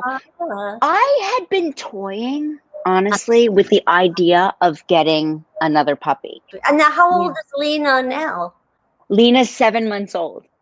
Oh, God. It was so sweet that you brought her on television to show your new baby. Yeah, well, she was, it was so fun because we were saying that now that Gelman has a puppy, that we can bring our dogs to work. Suddenly it's bring your dog to work day. Absolutely. Absolutely. So you always describe Chewy as walking around the house in high heels and smoking a cigarette, but nude. So what does Lena wear? Has she gone? So Lena is also a nudist, like all the dogs in our lives. My friend Isaac Boots has a dog that wears clothes, and I'm amazed always at dogs that wear clothing, because even in the dead of winter, I have to wrestle Chewy into her coat. I have to. She is such a nudist. She just wants to smoke her fake cigarette. She's a 3 martini a day girl. And, she just sort of relaxes. She chills out. And then her co-conspirator here, also, I believe, has taken up fake smoking puppy cigarettes. I don't know. They seem very in cahoots all the time. Great? An animal in your life, it just adds, and for children too, although your kids are grown up, but it's a wonderful companion to have. Especially when Mark is out of town, right? It's a wonderful way, by the way, to get your kids to come home to visit. It really is. If you want your kids to visit more often, then you have. I'm going to put her down because now she sees her sister over here with a puppy in the house. Yeah. They're home every weekend because they miss her. Yeah. And I've said it before and I'll say it again. You get a dog from the Humane Society, somehow, and maybe you agree with me, I just think they know. They just are so appreciative, and they come to you in such a pristine, I couldn't believe that she, that she was up for adoption. That someone gave her up, or we give up this dog. She's so magical, and we've been so lucky. Yes. Twice. And, my kids did their, all of their volunteer work when they were in high school was at various animal shelters throughout the city. Mm-hmm. And so I just think there's something, there's like a real sense of community in the pet adoption world. And animals give off this wonderful energy that's just so good and uplifting and loving. And I think, especially during this pandemic, everybody needed an animal. They were drawn to that calming effect, and children had a friend. And did you grow up with dogs too? I did. Yeah. We always had a dog from usually a dog that followed us home. We wound up, my sister and me wound up, a dog followed us home. We named him Michael, and Turned out Michael had 6 puppies in the middle of the night. And we got to, raise these puppies until they were placed in the ASPCA. And my parents at the time said, if any puppy doesn't get adopted, let us know and we'll take the puppy back. We don't want anything to happen to the dog. And they all got adopted, but it was so funny. So we changed his name to Michelle after she gave birth, and she was with us until she passed away. But we had a menagerie. We had dogs, we had cats, we had ducks. Wow. Yeah, and I didn't grow up on a farm, so I grew up in South Jersey. We just were the crazy neighbors with the animals. Where did you get ducks? My mom brought them home one year from, I think we had a parakeet and she went to get bird seed and they had ducks in the feed store and she put us. So we had Captain and Tennille, the ducks. I remember when my dog, Susie, when I was growing up, had puppies, and it was the most thrilling time of my life. Having those puppies, watching them grow. And then I remember when they were getting too old to nurse. And I said, Mom, she's rejecting them. Well, sometimes children are a lot of trouble. Children can be very annoying, she said to me. And I thought, really? Okay. This dog never looked pregnant. We woke up and the next day there were puppies in the closet. Oh my God. Oh my God. Well, she wasn't sleeping in bed with you, so that was right. But it was like you said, it was magical. We that just would have been okay too, right? Puppies. Yeah, of course. Yeah. I mean, where else? A dog's got to give birth somewhere. That's right. And I love the Humane Society. They're angels. Do you want to introduce them? I want you to introduce them. Yes. This man was so instrumental in introducing my 2 dogs. I don't mind telling you. Bill Berloni, as you know, he's the animal trainer. He's like an animal behavioral specialist. He's basically the dog trainer for all the animals on Broadway. He trained the original Annie. He found the original dog, Sandy, in a shelter. He trained the dogs that I had in Gypsy. He trains most of the dogs on Broadway. But there he is at the Humane Society because he just loves his rescue dog. Isn't that beautiful? He's special. So we're going to see now all the beautiful dogs from the Humane Society, and that's where Kelly got her Lena, and it's Bill Berloni. So here they come, dogs on parade. My name is Bill Berloni, Broadway animal trainer and the Director of Animal Training and Behavior for the Humane Society of New York. We want to once again thank Bernadette Peters and Broadway Barks for allowing us to showcase our wonderful adoption animals. The Humane Society of New York was founded in 1904, and we remain committed to helping animals through our hospital and adoption clinic. With me is little Kenzo. He's a 10-month-old Bichon Poodle mix. He is playful, happy, and housebroken, and ready for his adoptable home. And because he's a Bichon and his non-shedding, we consider him hypoallergenic.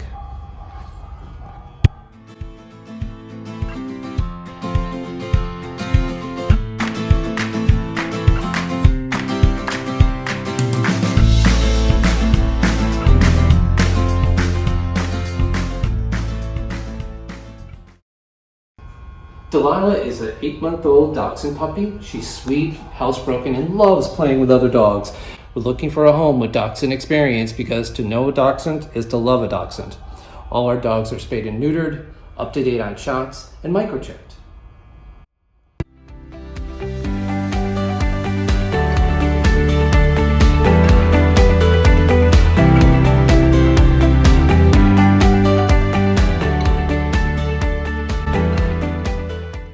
This is Nathaniel. He's a 4-year-old Poodle Terrier mix. He's housebroken, a happy guy, and he loves to go on long walks, which is why we're looking for a home with a backyard so he could spend a lot of time outside. All our dogs are temperament tested by me so that we can find the right person to make that love match.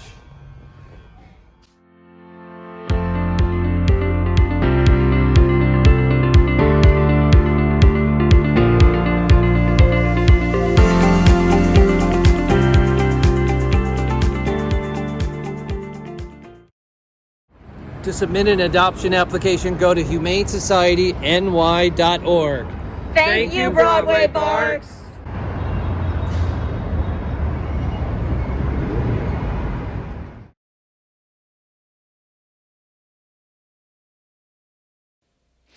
Hi, I'm Sheryl Crow, and I can't imagine my life without the incredible older dogs I have adopted. That is why I love Bonaparte's Retreat, which is an organization that Emmylou Harris started in honor of her dog, Bonaparte, who she had a beautiful relationship with. Her heart for rescuing older animals, animals in need, animals with medical needs from shelters is so beautiful. So please find out how you can adopt an animal through Bonaparte's Retreat and give him or her a loving home. Sheryl, and welcome everyone to Bonaparte's Retreat.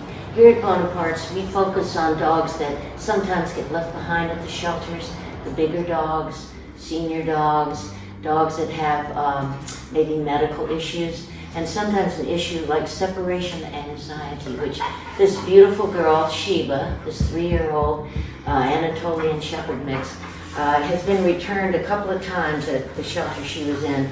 So she's going to stay. She's going to stay here. She's going to stay here at Bonaparte's until we find her a home. It doesn't matter how long it takes. We love these dogs, and we are dedicated to finding them the perfect home so that they can live out their lives the way they should. And then sometimes at Bonaparte's we get dogs that have absolutely no issues except that they're perfect. And this is Caleb here. He's a gorgeous dog, and he's young. He's a little over a year old. He has a lot of energy, loves to play, and we're all quite attached to him, but we still want him to go to his forever home. Hey, baby. Hey, baby. Good boy. Bonaparte's is mainly set up for bigger dogs, but over the years we found that there are so many small dogs, a lot of times senior small dogs that need to be rescued, and in order to do that we depend on our wonderful fosters. And this is the Fonz, and he is being fostered by the wonderful Suzanne. Suzanne, come here and tell us a little bit about Fonzie. Thank you, Emmy. Yes, this is Fonzie. He's a senior. He has a heart condition, and he... No teeth. No teeth. Yeah, he had 10 removed. He's got 2 left. But with medicine, he's a happy, healthy fella. And when you take a dog out from to foster, that opens up a space at the shelter for another dog, which is a fabulous thing. When they come into our homes, they're usually scared. They're not sure of themselves, very timid. But as the days go by and the weeks go by, they build self-confidence, and the rewards are just amazing. I think she told me this is her 23rd foster for Bonaparte's Retreat over the years, and we were talking about your first one was Herman, right? It was. And what were some of the others? Oh, and everybody, I think my famous one was Taco. He had 2 broken legs and he was 4 pounds. He was with me for about 4.5 months, and he went to a forever home.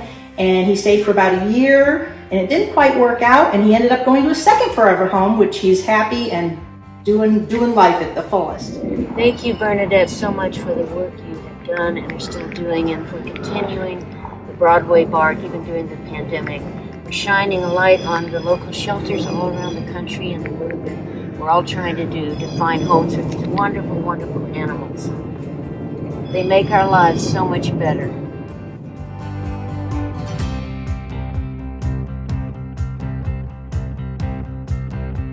Hi, I'm Stephanie J. Block. I'm Sebastian Arcelus. And I am Vivian Arcelus. And this is Macaco Jim Arcelus. And we are so proud to introduce Best Friends Animal Society, which is an on-the-ground organization in New York City helping to save the lives of homeless pets and supporting other organizations in their efforts to make New York no-kill permanently. The Best Friends Life-Saving Center in New York City is located in Soho, and it serves as both a space for local pets to find homes and an outlet for a national no-kill message.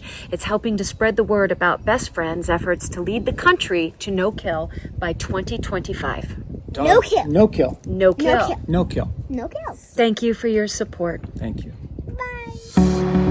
Hey everybody, my name is Liz. I am the Communications and Outreach Specialist for the East Coast for Best Friends Animal Society. I'm here at our beautiful New York City Center in Soho. Our mission at Best Friends is to end the killing of homeless pets by the year 2025, and we are now open to the public here in Soho by appointment only. Hunter, what's this? Ready? Ready? Go! Hunter is a handsome 8-month-old shepherd mix. He's very affectionate, playful, and sweet. Hunter gets a little nervous around loud noises and busy areas, so his ideal home is in a quiet and calm neighborhood. He does well with cats, older children, and bigger dogs. Hunter is looking for an active family that can continue his training. He's available at bestfriendsny.org. Toby is a handsome 1-year-old beagle mix. He's very sweet, friendly, and energetic. He gets along well with kids and other dogs and is looking for an active home that can give him lots of love.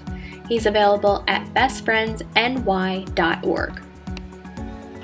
Hello, my friends. I'm Harvey Fierstein, and I'm here to introduce a video to you from Baldwin Home, a great place to get a pet. And I kid you not when I tell you, just before I sat down to make this video, I opened an email from a friend of mine who's been a shut-in for 2 years.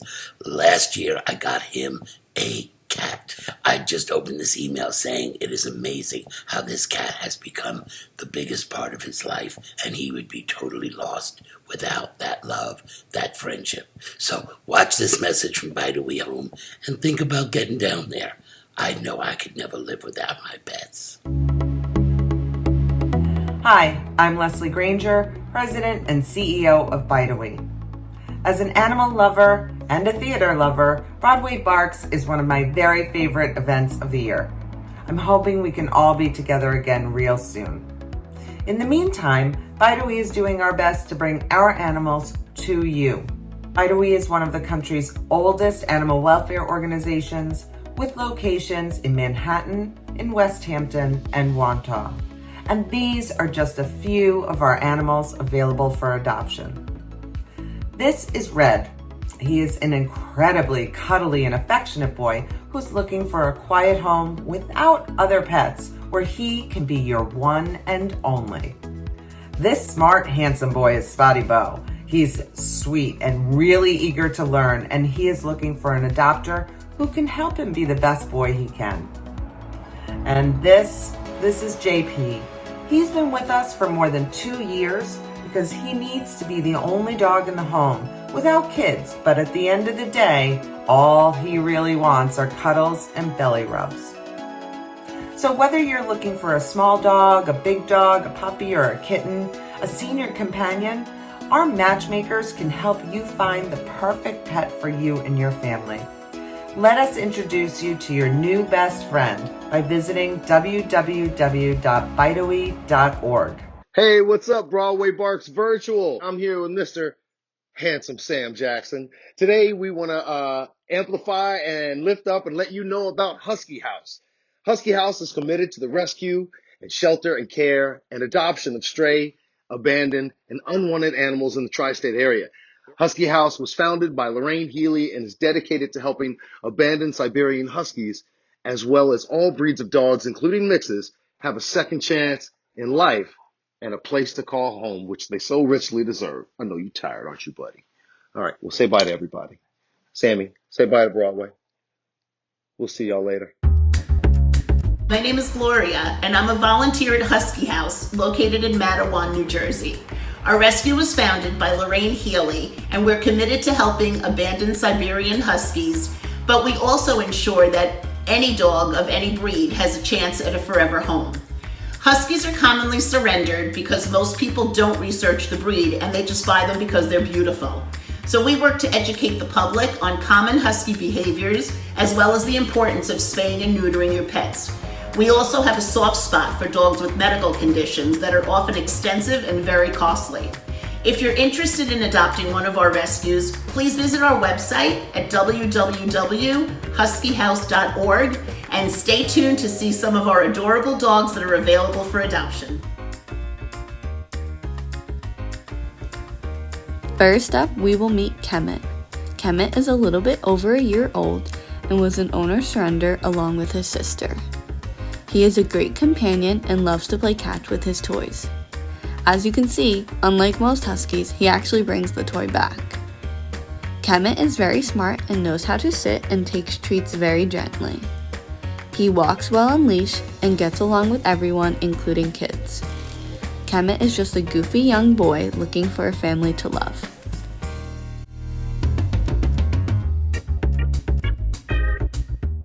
Next up, we have Rochelle, an adult Siberian Husky who is about 8 years old. She was rescued from a puppy mill where she was used to breed her entire life. She is great with all people, including kids, and is as sweet as can be. Rochelle would do best as an only pet but gets along with dogs outside of her home. She is very smart and knows how to sit and takes treats very nicely. Now we will meet Timber, who is a 3-year-old Siberian Husky who came to us as an owner surrender. He is very sweet with everyone and loves to be pet. As you can see, Timber is an energetic dog and always wants to play. He is a large boy and can be strong on leash at times, but he is learning to walk nicely. Timber is very smart and he knows sit and how to take treats gently. Next up, we will meet Max. Max is about 8 years old and he was rescued from a puppy mill where he spent his whole life in a cage. He is very smart and knows sit and is learning to give paw. Max is a big boy who loves to cuddle and get his belly rubbed. He gets along well with other dogs that match his energy level.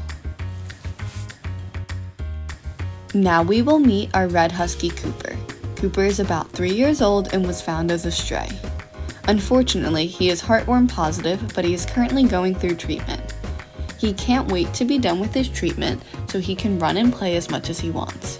Cooper enjoys being pet and just wants to be loved. This handsome boy is Milo.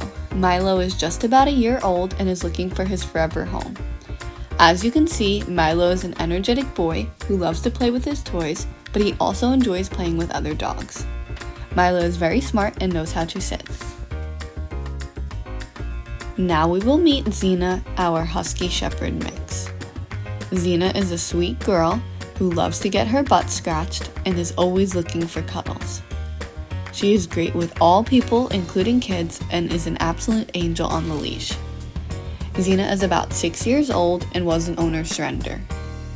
She is very smart and knows sit and how to give paw.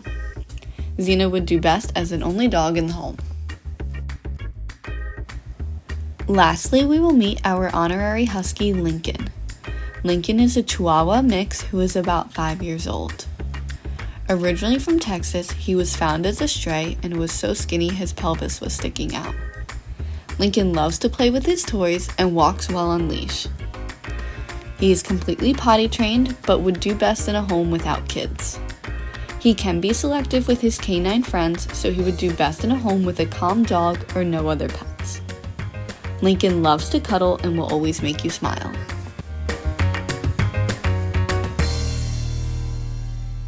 I'm so happy to see you. Thank you for doing this. I couldn't be. I'm glowing. I'm so thrilled. But I just wanted to talk about the last time I saw both of you. It was in Vancouver because Mary's in this fabulous show called Zoe's Extraordinary Playlist. And I was lucky enough to do a guest shot on it. And you were there, Ted, because you're married. I was there, yes.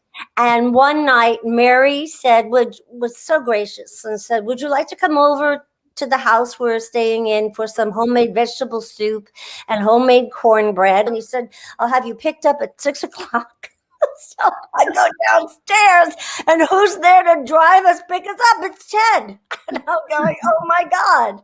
And so I shouldn't be surprised because you guys are just so down to earth and just such wonderful people. But I have to say, I got in the seat next to Ted and the first thing he said was, this quarantine has been so wonderful because Mary and I got even closer. I didn't tell you this, Mary. He said, Mary and I got even closer and she's just so wonderful. I mean, that's a true love story. And you've been married 25 years, haven't you?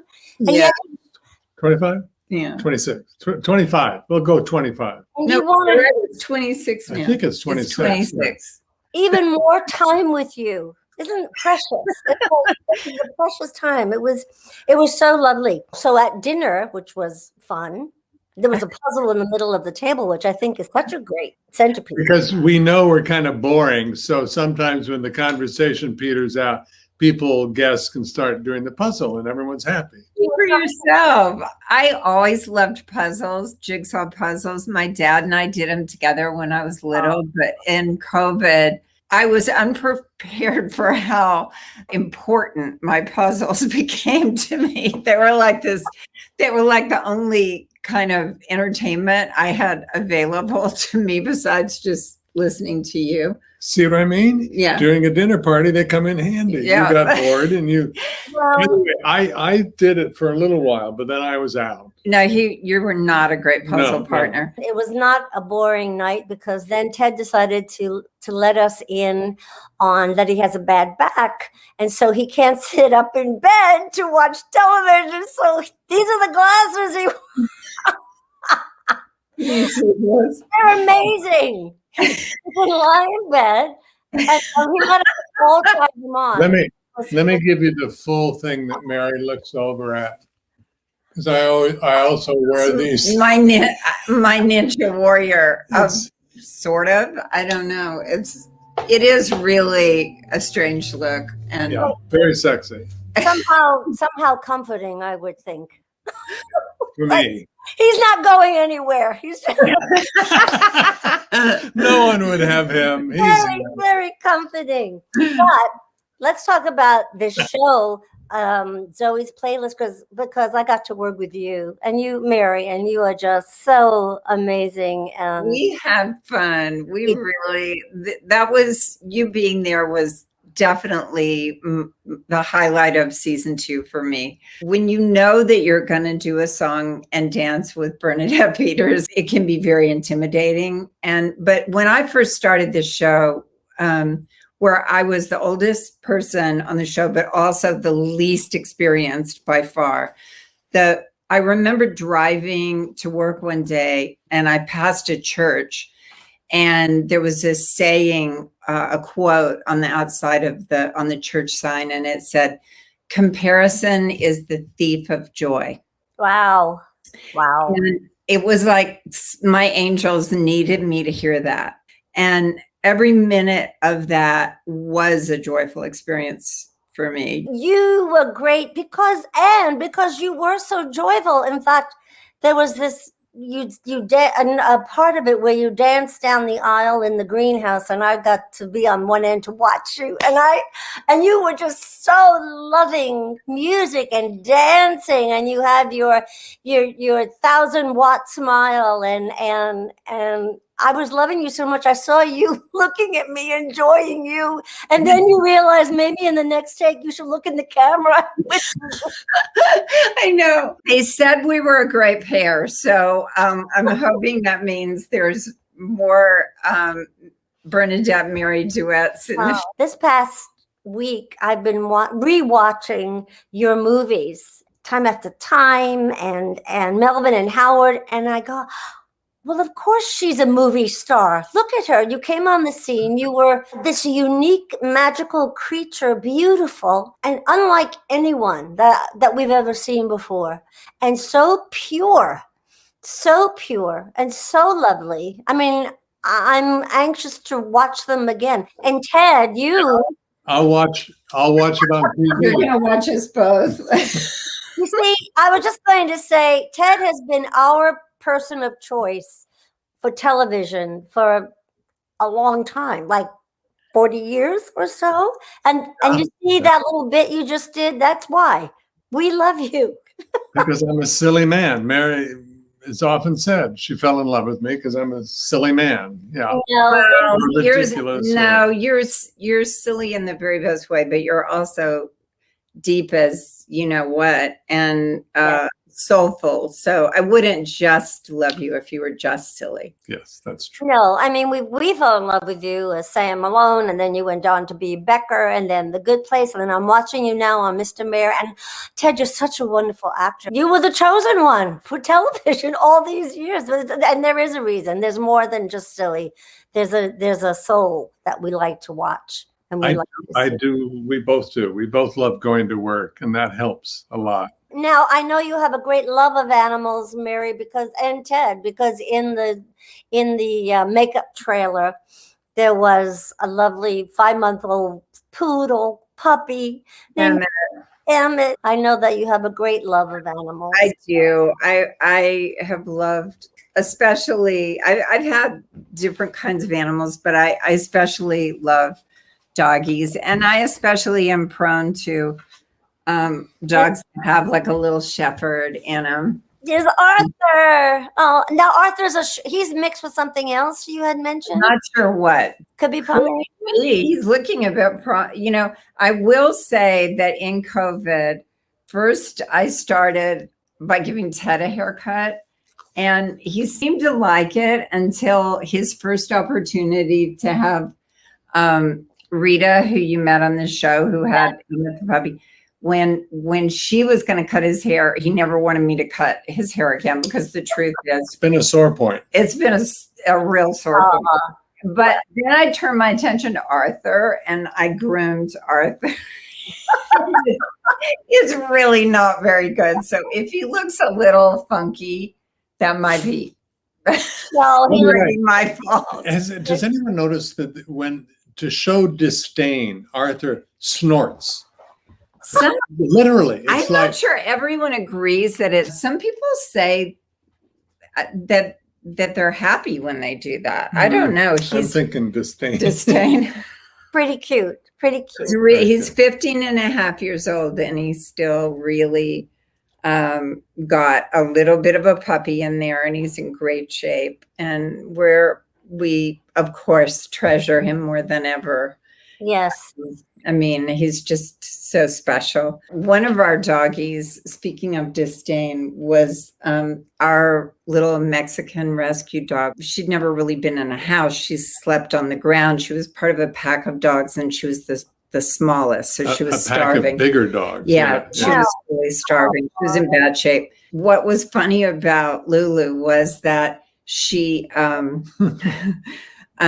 she developed an affinity for fine fabrics, and she really didn't care. Real. Yeah, she didn't really care that much about food, but she sure cared about her fabrics. She would reach up into Mary's closet and pull down not just anything, but like a cashmere sweater. Yeah, and curl up on it. Yeah, and I think it was just because the first night that she slept on something soft was probably the first night we sneaked her into the fancy hotel we were staying in, and put her in the bathtub and spent about 2 hours getting all the critters off of her, and then put her in this little basket with a soft towel in there.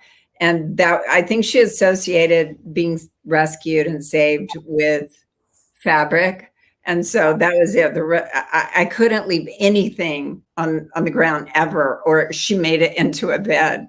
Oh, it was amazing. She lived to be 15 or 15 and a half, and just the sweetest little funny dog. I know family is very important to you, and I want to have you introduce two people. They have a very strong connection, actually, to you. So why don't you introduce them? We recently had the beautiful news that my son Charlie proposed to the amazing, sweet Lily Collins, and she said yes. And they added a little guy to our family that they can introduce and tell you about. We're just so thrilled to have Lily in our family. She's one of the sweet souls on this planet. They're an amazing, fun couple, and we'd like you all to meet them. Lily and Charlie. Lily Collins and Charlie McDowell. Hi, Broadway Barks. I'm Charlie, and this is little Redford here. And I'm Lily, and I'm currently in Paris for work, which is why we're doing this on Zoom. But no matter how we do it, we are so happy and honored to be highlighting Love Leo. Unlike Charlie, I had never had a dog as an adult. And so the process of adopting or finding our pup was daunting and nerve-wracking, to say the least. But the second that Charlie found Love Leo and introduced me to them, the process became so easy and clear, and I guess what it's meant to be. So we're very happy to be honoring Sasha and highlighting her work. Thank you so much, Sasha, and Love Leo. Oh, Redford thanks you as well. Yeah, just such an incredible organization. The second we met, Sasha, it felt like we'd known her for years and she was a friend, and we just felt so connected to her and trusted her to help us find our forever little puppy. And when she pulled this guy out at 8 weeks old, immediately we knew that this was the new member. Oh, little French kiss at the same time. Thank you, Sasha. You really changed our lives, and Love Leo's so incredible, and we're so excited to introduce Love Leo to you guys. Thank you, Broadway Barks. Hi, my name is Sasha and I'm here from Love Leo Rescue. We're a foster-based rescue located in Los Angeles, California.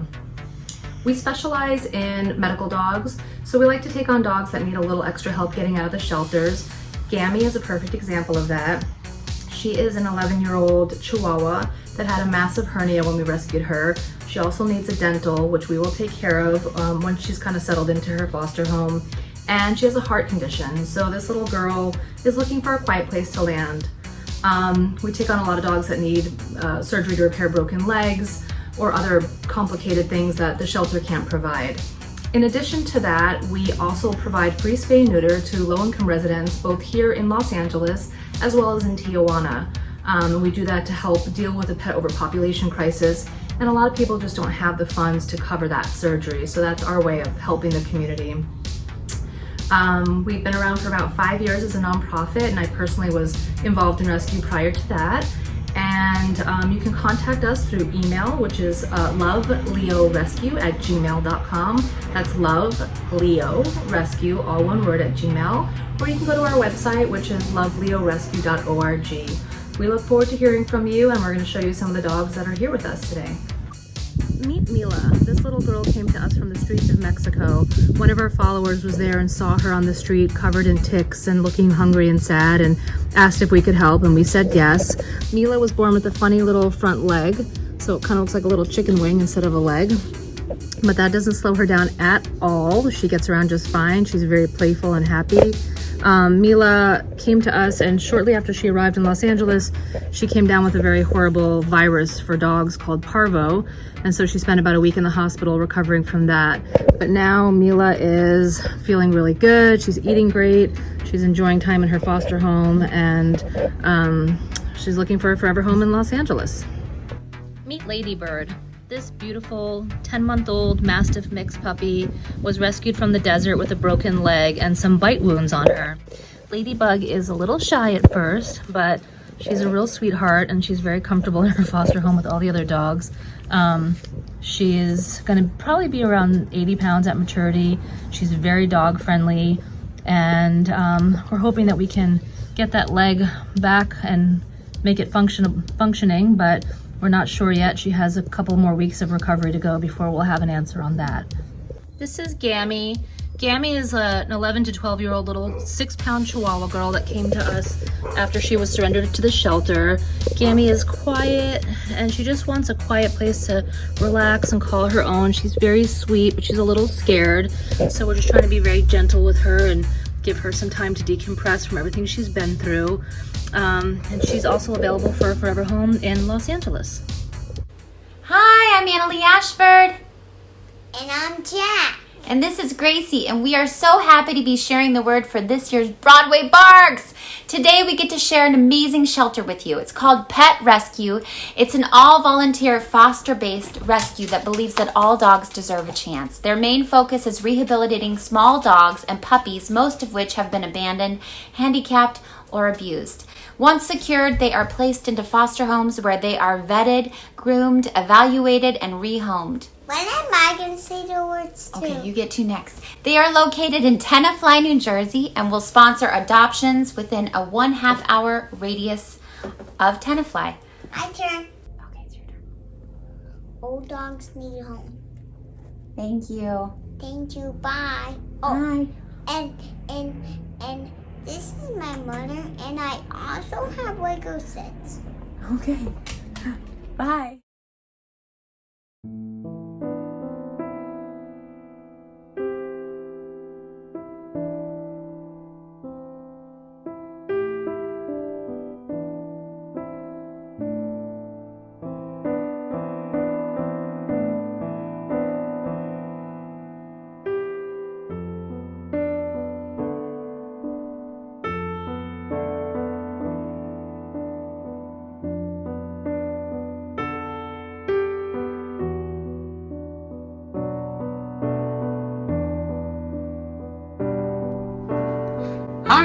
My name is Danny Skinner. I was on Broadway a few seasons ago with SpongeBob SquarePants, and I'm here today to introduce you to an organization that means a heck of a lot to me, because they're the ones that got me my best friend. They are Pet Rescue Inc. That is PETRESQINC, and their website is petrescueinc.org.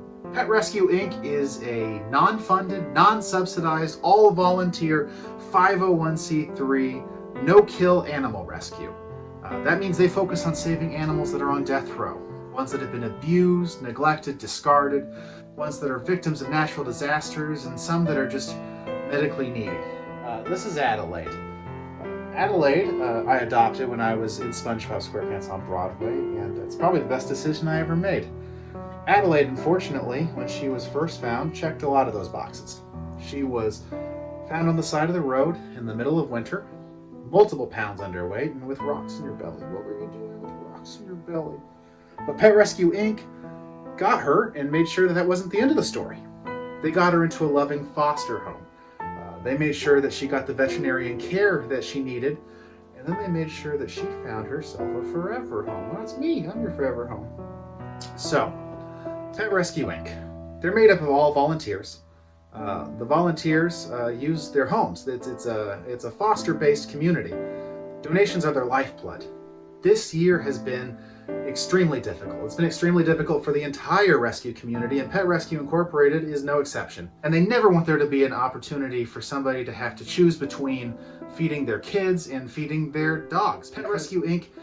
needs the donations. If you go over to that website, petresquinc.org, you'll see all the amazing work that they're doing, and you'll see a lot of the dogs that are available for adoption. All of them are microchipped, they have vaccinations, they're spayed and they're neutered. The motto of Pet Rescue Inc. is help us, help them. This year especially, we got to give them some help.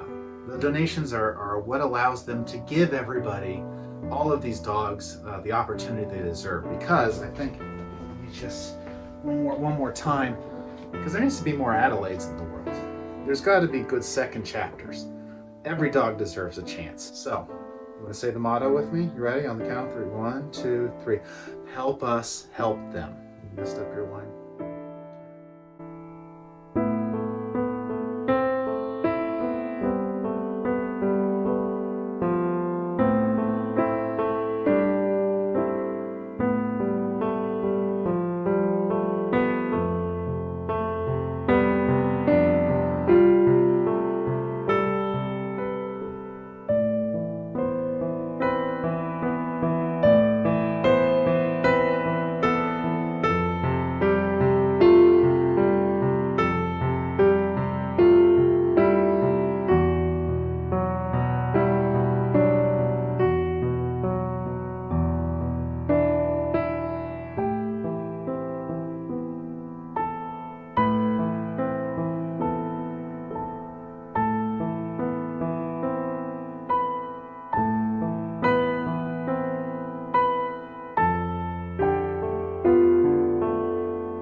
Hey everybody, this is Leia Salonga. Manhattan Valley Cat Rescue is a group of neighborhood volunteers united to help ease the plight of abandoned cats and kittens living on the streets of the neighborhood known as Manhattan Valley in the borough of Manhattan. Hi, my name's Ira Manhoff. I'm the director of Manhattan Valley Cat Rescue. We started the organization back in the late 1990s, trying to help the situation of stray cats in the neighborhood, which runs from 96th Street to 110th on the Upper West Side. We rescued over 300 cats, getting most of those adopted.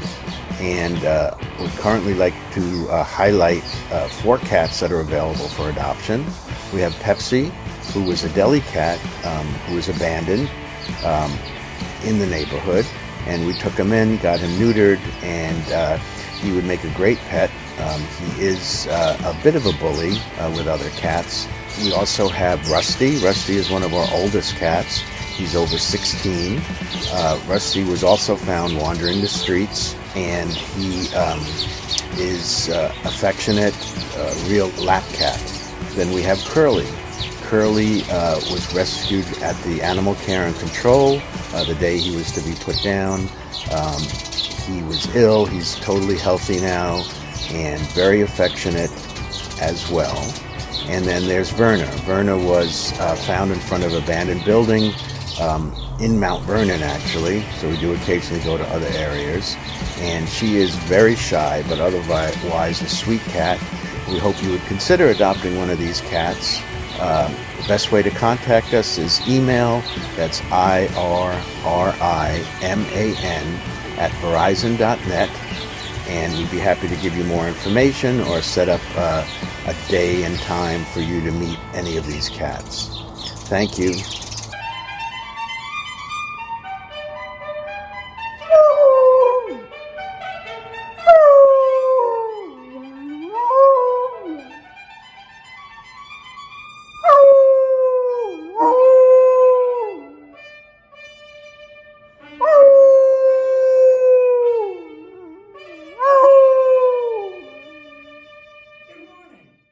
Hey, it's Alec Baldwin here.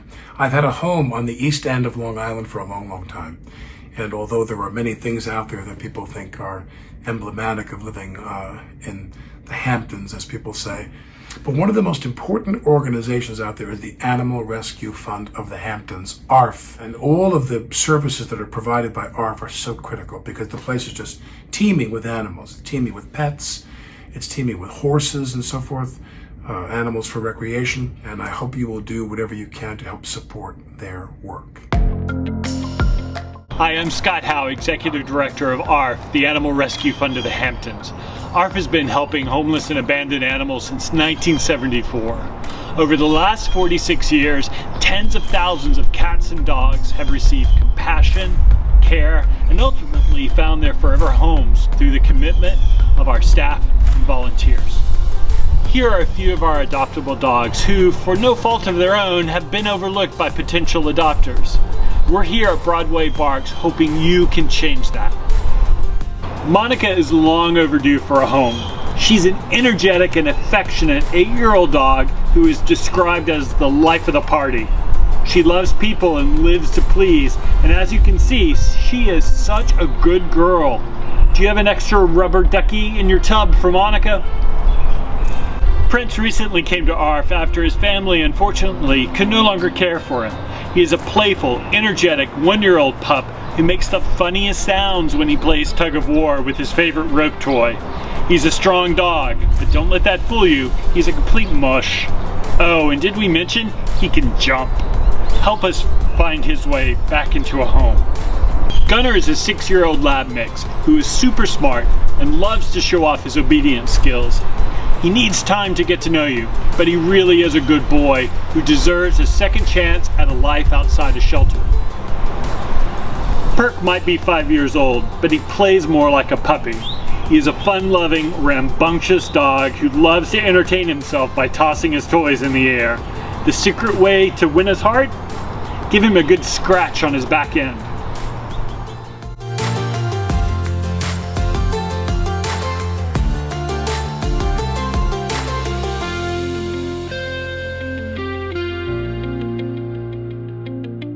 ARF is starting a construction project that's going to make us a better home for our cats and dogs. So be sure to check our website, arfhamptons.org, for days and times for in-person adoptions this summer.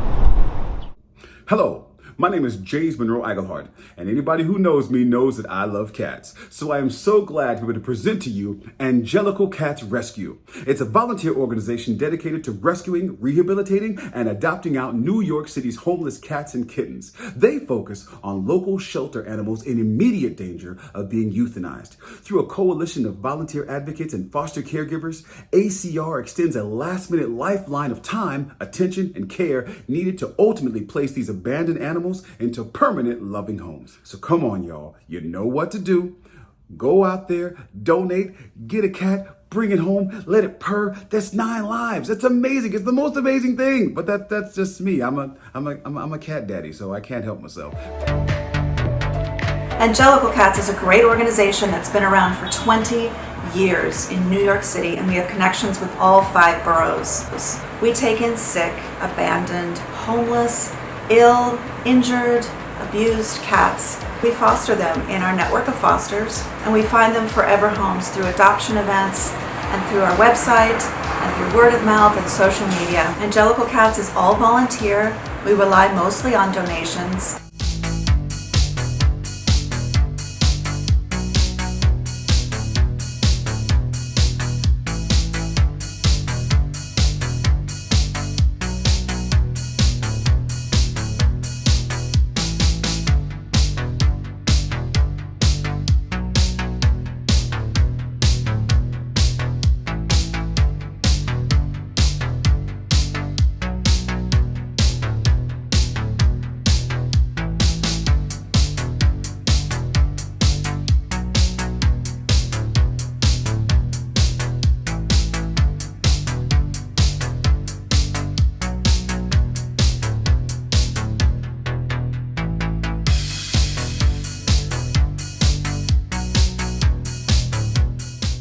And Jenny and Petra Jenny, thank you so much for joining us at Broadway Barks. Of course, everybody knows Allison from all your glorious work. God, I see everything you do. And of course, 8 years on Mom. And then you got your Oscar for I, Tonya, which was an incredible performance. And I loved you in The Help. I just loved your performance in and that's where you got your 2 cattle dogs. Bernadette, first of all, we're so honored to be here with you. Both Petra and I are very excited and thrilled. And my 2 cattle dogs, Dutch and Sippy, who's a little shy, she's over there, they're brother and sister. And I was doing The Help, and I had, too many days off in a row. And I was like, let's see what's on petfinder.com. And I found this guy, the picture of him as a baby. And I love cattle dogs so much, and I just went to go get him, and then leaving the rescue place, they said, he has a sister. And I went, just really? And I was like, so I actually brought the other one home thinking I would give her to someone else, but they were just inseparable. And I look at him. You say he's not cuddly, but he sure has a big smile on his face. You're like, yeah, he cuddles. He's a lover, but he's just not, at 5 minutes at a time, and then he's like, I'm done with you. He's a mama's boy. But he is a mama's boy. Definitely. Yeah. Well, there's a very special reason that Petra, your niece, is here. Would you like to tell us about the incredible work she does, Allison? Well, I would love her to talk about it, but she made me aware of it. First of all, she just got her pilot's license. How long ago? Little over a year. A little over a year ago, which I was so impressed with. First of all, because I'm always been afraid of flying, and I just think she's so brave and courageous. And she gets her pilot's license, and the next thing I know, she's rescuing dogs for an organization called Amelia Air Rescue, and she's getting in her plane and flying to rural areas and rescuing shelter animals and bringing them to more urban areas where they'll have a better chance of finding their forever homes. And I'm just so impressed with what she does. That she'll be a Sunday when she's off from all the work. She does a million other things, this girl. And she'll get a call about Paddington saying this dog needs to be rescued in San Diego. And she'll just get up and go get in her plane and go rescue a dog. It's extraordinary. And she can tell you more about the how she came to know of Amelia Air, because I found out about it from her. So how did you find out about it? Yes. So a friend of the family, Dean Heistad, and his wife Katie told me about their dream to use their love of aviation. So he's a longtime pilot, and they had this dream to use their love of aviation to rescue animals. And inspired by Allison, my aunt, I've always been the hugest animal lover. I've just always had a passion for saving animals. And so when they told me about their idea, I said, yes, let's build this.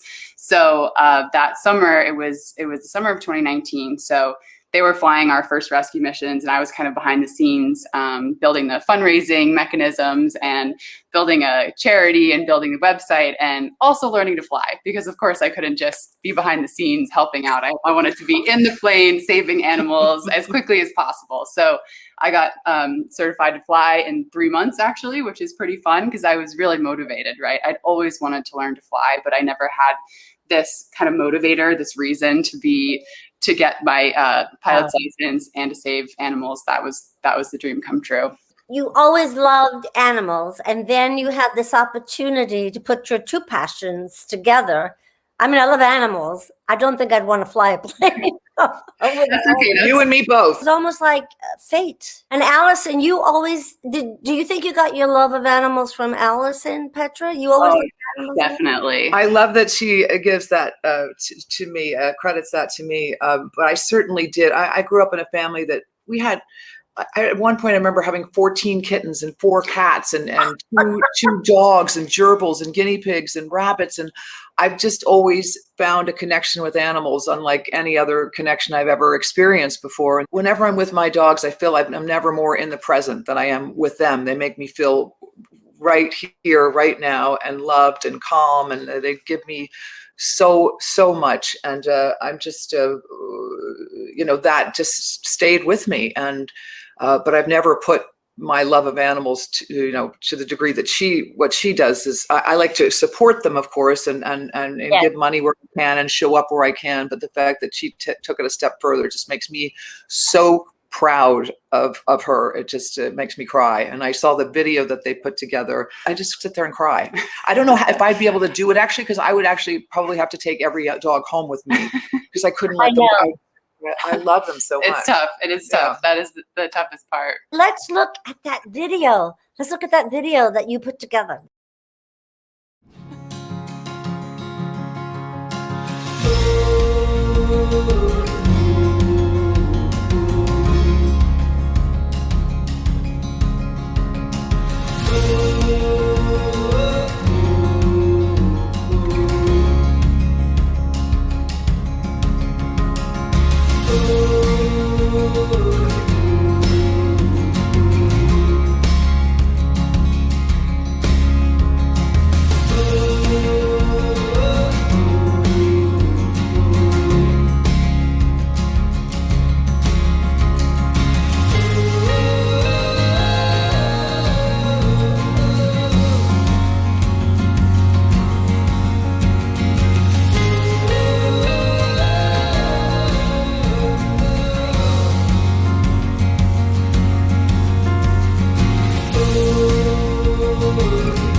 Because every time I watch it, I cry.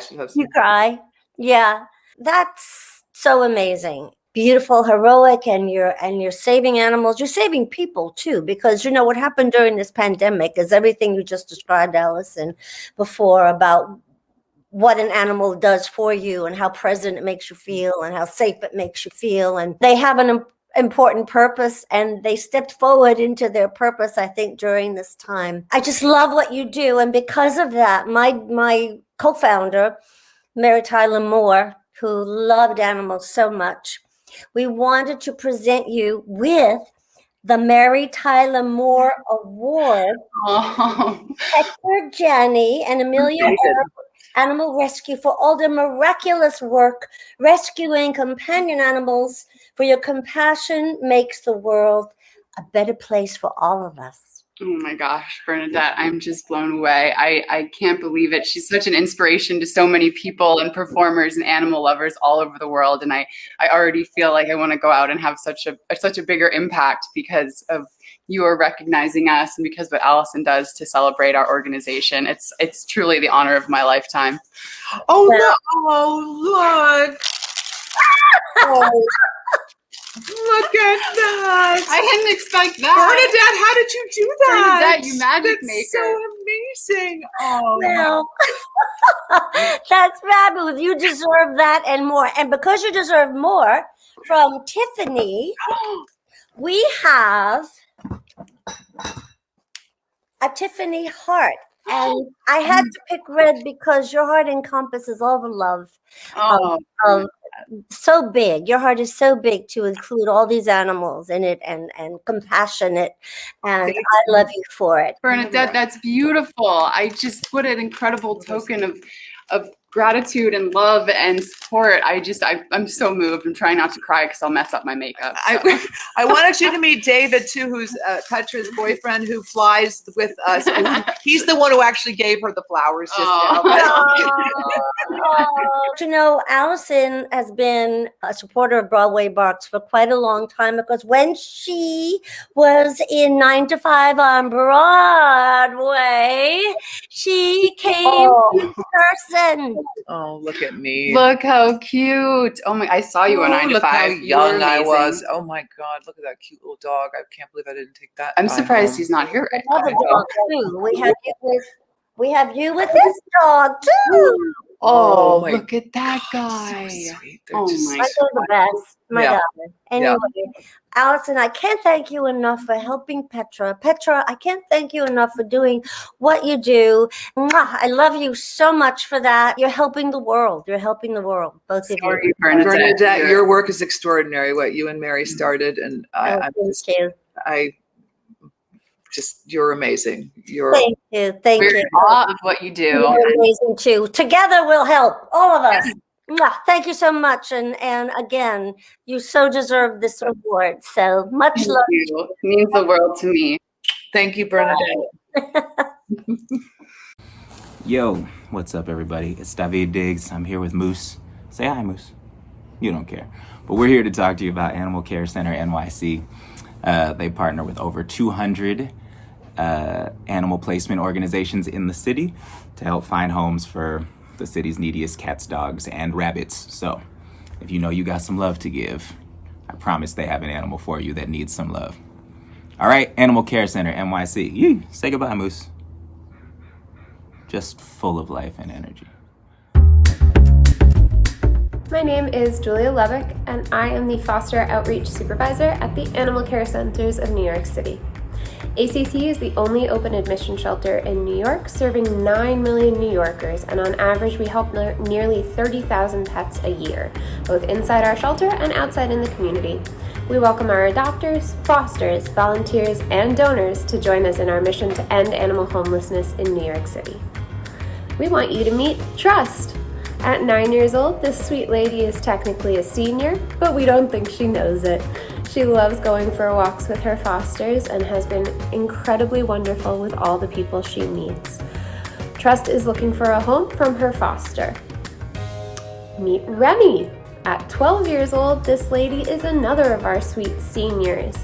Remy absolutely adores people and is described as a little shy at first, but very friendly. She also previously lived with a small dog in her home.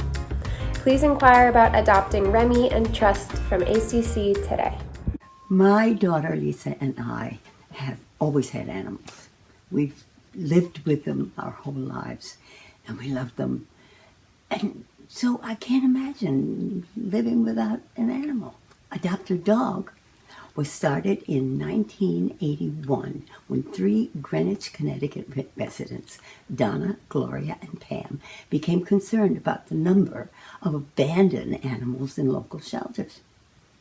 They incorporated and started working with the shelters to advertise the cats and dogs that were looking for homes and continued to grow. In 2002, they acquired a former vet clinic located in Armonk, New York, and established their own shelter for unwanted dogs and cats. Today, they can house between 35 and 40 animals at any given time. They continue to collaborate with local organizations to educate the public about animal welfare. So, you want to feel good? Adopt a dog. You want to feel worthwhile? Adopt a dog. You'll be making yourself feel good, but you'll also be saving some beautiful, beautiful lives. So, adopt a dog. Thank you. Hi, my name is Courtney Ballou, and I am with Adopt a Dog. This is Betsy, my little helper today. Adopt a Dog was started in 1981, and we were originally a foster-based rescue. We are now a limited admissions shelter. We are located in Armonk, New York. Our mission is to save, socialize, and secure homes for unwanted and abandoned dogs. Our focus tends to be mostly local, but we are now expanding our rescue efforts and trying to help dogs from all over the country. Some of the dogs that we have featured today for adoption are dogs who have been with us a long time, and we'd love nothing more than to find them their loving forever homes. We have Diamond, who is a mature, sweet girl. She's about 10 years old. She's super sweet. She does take a little bit to warm up, but once she knows you, she'll be your bestie. Diamond would do best in a quiet, adult-only home, and she really is just looking for somewhere to live out her senior years. Then we have Lando. Lando is a silly and curious boy. He would love an adopter who will take him out on lots of adventures. He would love an adopter who would continue his obedience training. He's been here a while.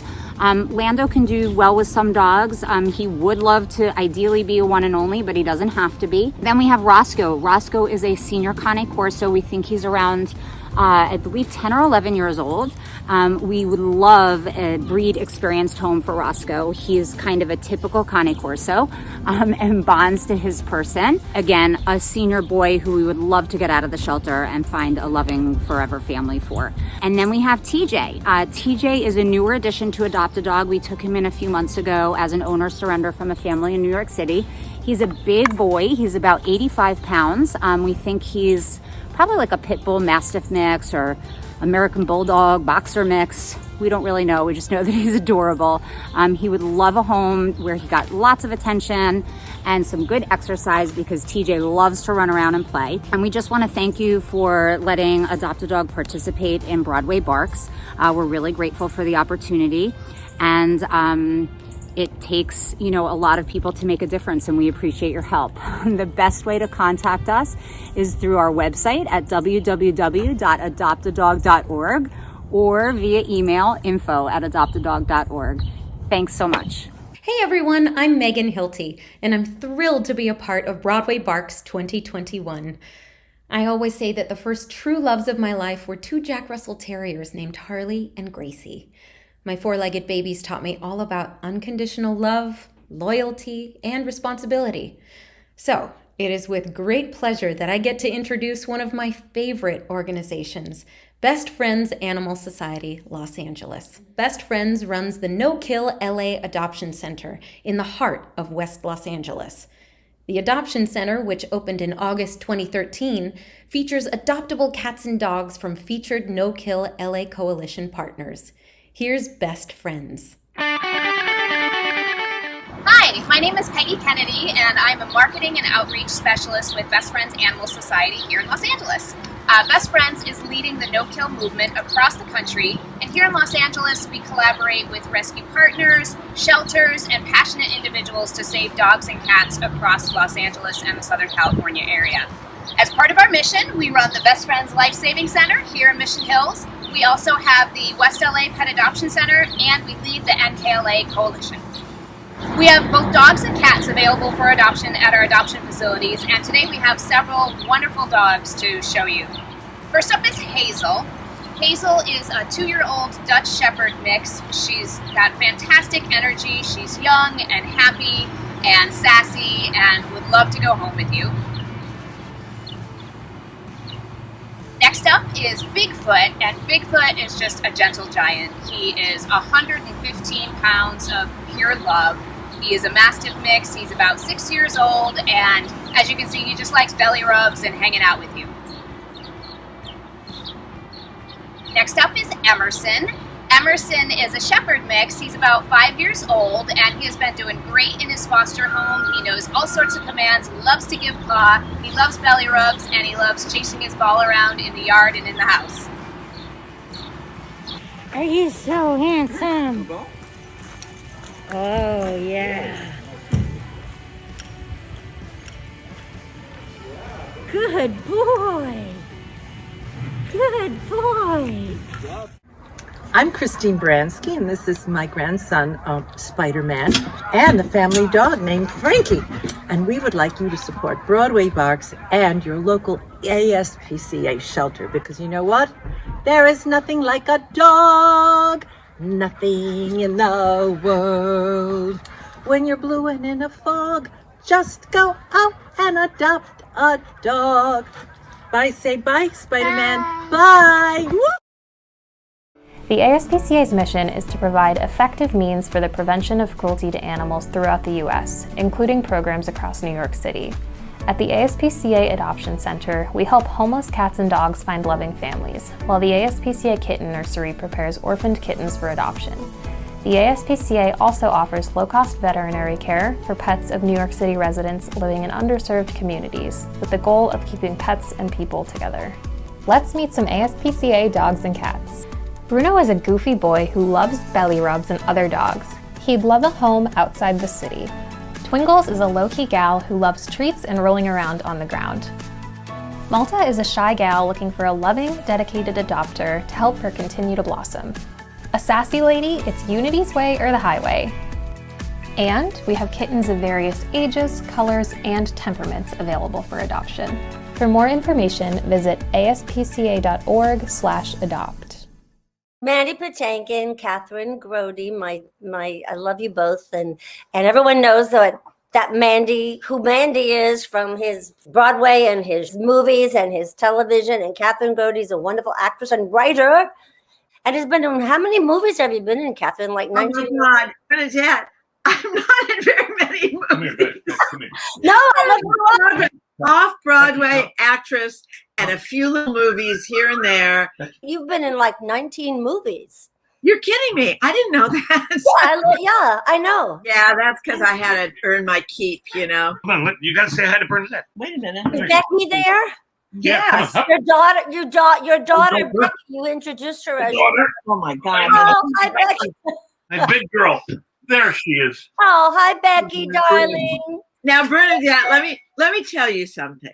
I grew up with a dog that was my dad's boxer. I was not interested. I was terrified of it. I was not anything. And then for 14 and 16 years, when the kids were like, 12 and 8, we got 2 6-week-old labs. Black labs. Black labs. Right. I thought I should have had a third kid. I was so pissed off. And for the next 10 years, 14 years, I started my day picking up little dog poop and ending my day with that. And when they departed, I said, that's it for me. Well, why did you decide to get Becky?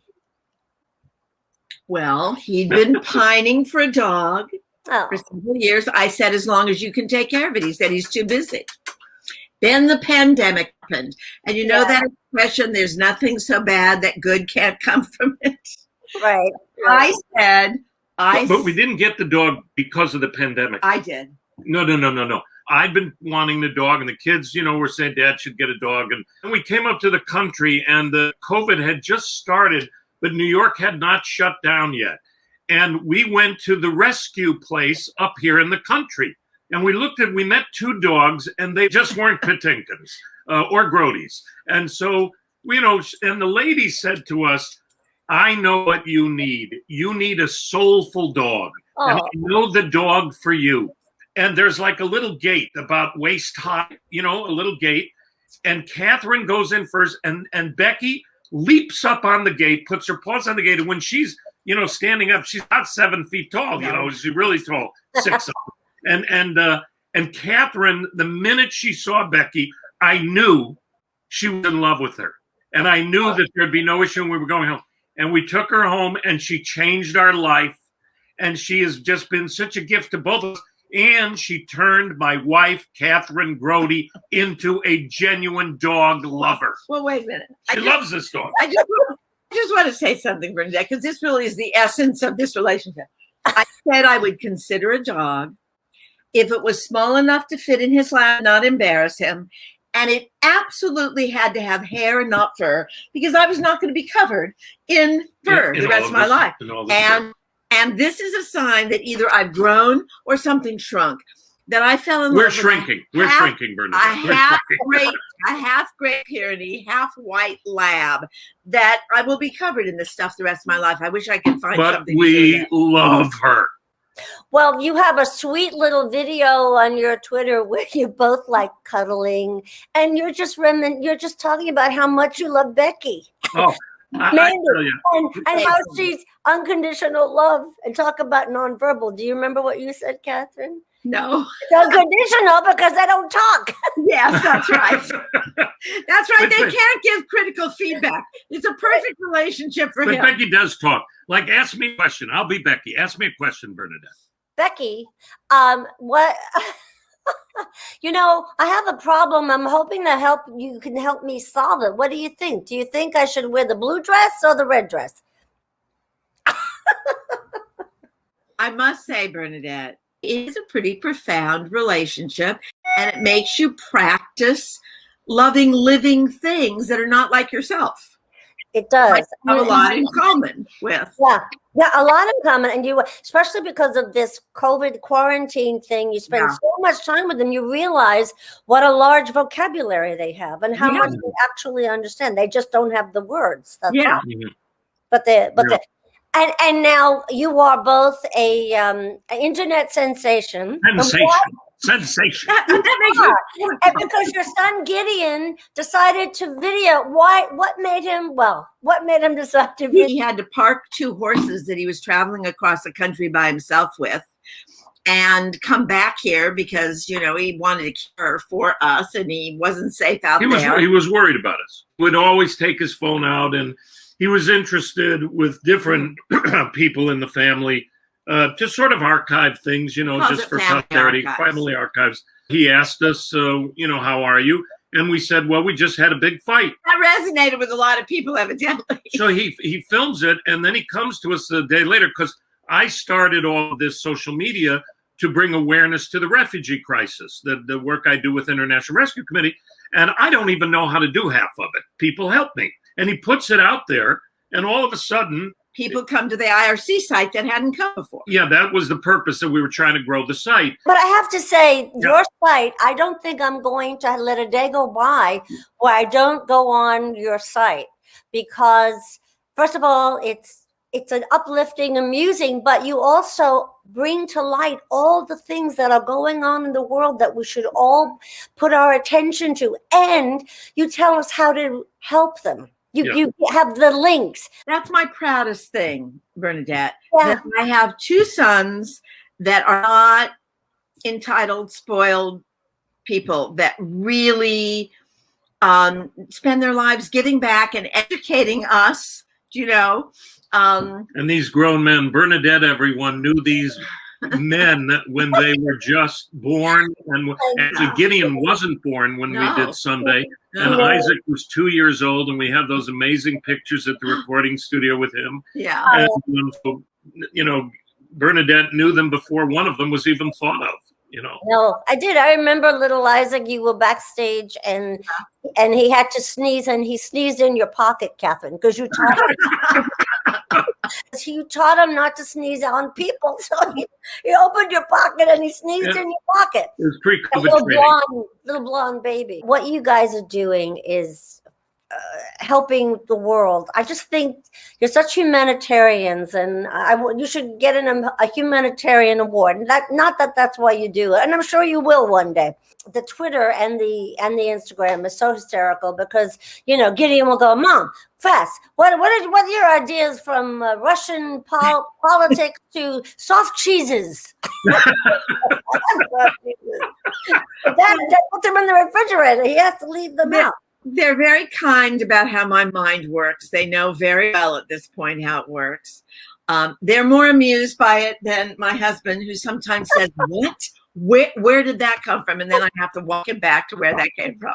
But one thing that was on the other day that was so kind of genius and incredible, he says, "Dad, sing a song fast about Mom." And you started a song, Mandy. And it had a beginning, a middle, and an end. It was so, and it all rhymed. Catherine came in for a chorus. It all rhymed. And then you brought it home, and it was like a fabulous song. Speaking of songs, I love that when you when you feed Becky, don't you sing a prayer? He sings a major prayer. It's 3 prayers I do. And one of them is just the Shema, which is a Hebrew prayer that you say every day for just believing. And one is written by my friend Deb Friedman, who was our generation's most prolific liturgical Jewish composer. And I love her. She passed away a few years ago, but she's with me every day. And she wrote from the liturgy. She would just make the most beautiful melodies. And she wrote the melody for a song called Misha Beirach, which is a healing song for friends that are sick or ill, or the world, or anything. And so I give her, there's 2 verses, and I sing both of those verses to Becky, and then I sing the Shema, and I sing the prayer before you eat. And she waits, and then she sits there, and after I say Amen, she waits for me to say, okay. And then she goes in. But why did you start that, honey? I started it because I felt that the world needed healing in an imaginable way, and continues to. And this was a perfect opportunity. She gets 2 meals a day, and that meant 2 times a day, morning and evening. We can do these prayers together for the whole world. And so it's because of Becky that the world is going to survive. I can't thank you enough for doing this. You're just so... You care about animals, you care about the world, you care about people. Bernadette, the thing that makes me feel okay about whatever this is if we can share all the people. It makes you feel better if you do something for others, It just makes you feel like you have a little power to heal the world, It's the famous thing that we say probably too often, if you save one life, you save the world, Yeah. And so there's a lot that we can all do to feel less powerless. Tom Viola said a quote from Broadway Cares. You know who he is. The other day he said, "Generosity and gratitude is the power of the universe." It's just, and that's what it's all about. You know, that's what it is. We have to be grateful and we have to be generous. I don't think any of us will ever be the same after these 13 months. And I think the gift of it, and there, as my son Isaac says in Spanish, there is nothing so bad that good cannot come from it. And one of the good things from this time, in spite of all the loss and suffering that so many have, experienced, is our appreciation of the moment, of the simplest thing, of the thing we never noticed before. Just being with someone, getting up and having company, doing nothing with a friend. And it's important to keep that in the front of our minds. And I hope that we will never forget that again. I hope that we will be grateful. I mean, the first time we do it, and I I just, as Catherine keeps saying, love is the most important thing, you know, Yep. when I watch your website, and caring about each other. It feeds, it's who we are. It takes care of us when we take care of other people. So, Yeah. and I'm just being open to newness, open to new ideas, new people, things Right. you didn't know before, you know, and And not not be being afraid. fearful. Not being fearful of otherness. I'm no longer afraid of dogs because I've had this experience. Also, just comes to mind when we went to the local place, the local rescue center. I remember this very kind woman who started and runs the place said, "Look, you'll take her home, and if you don't feel it's right for you, or that she's not the right dog, or it's not the right time for you to have the dog, bring her back. Yes. You will find another home." And so I love what a teacher of mine always says: if you don't risk something at any given time, don't bother waking up. You need to risk something. And if you've never thought about having the company of a pet, a dog, or saving a creature, maybe you just try it and see if it's changed anything about the day. And if it's comfortable, keep going. And if it isn't, they will find another home for that beautiful creature. I've never really understood your passion for saving these gorgeous creatures until this past year, when this dog just changed my life. And I love you for everything you've done your whole life and for being a friend, but I love you for being their friend and for what you've done for them. And I think a lot of people this year, these animals have finally come into what their reason for being here is. Yeah. And everybody went, I need an animal. And now here they are. I knew they had a very important purpose. You were right. You were right ahead of your time. Way ahead of the pandemic. Way ahead of the curve. Yeah. Well, Mandy and Catherine, I love you for this. Thank you, I love Bernadette. you. It's great seeing you. Yeah. Take Thank care. you. Ah, Bye-bye. thank you. I'm Ariana DeBose, and I'm here with my sleepy monkey, Hudson. He's a not-so-mini dachshund. There are some shelters that focus on one kind of dog. And the Abandoned Angels Cocker Spaniel Rescue does exactly that. They are dedicated to the rescue and rehoming of Cocker Spaniels. But they also help find loving forever homes for other breeds as well. They never turn away any dog due to age or health reasons, and they often accept dogs with behavioral and medical issues as well. And then they help work with those dogs to make them better. Their founder, Dolores Rodriguez, hopes that by rescuing these precious, loving angels, that they and their new families can be blessed with the same kind of love and happiness that she was able to find with her loving spaniel, Rudy. Do me a favor, do him a favor, and check them out.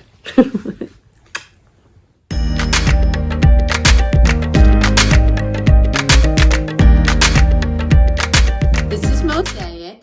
Mosaic is about 5 years old, and she was found on the streets of Staten Island in the pouring rain and was brought to the New York ACC as a stray. She's been with us about 6 weeks now. She did not look like this when we got her. She was in very poor condition. She was very neglected. She was missing all the hair on her belly and her abdomen here, but you could see it's growing back nicely. Her ears are in pretty bad shape. She was very matted. Nails are overgrown, but with a lot of love and care, she's looking great. She's the sweetest little lady, right?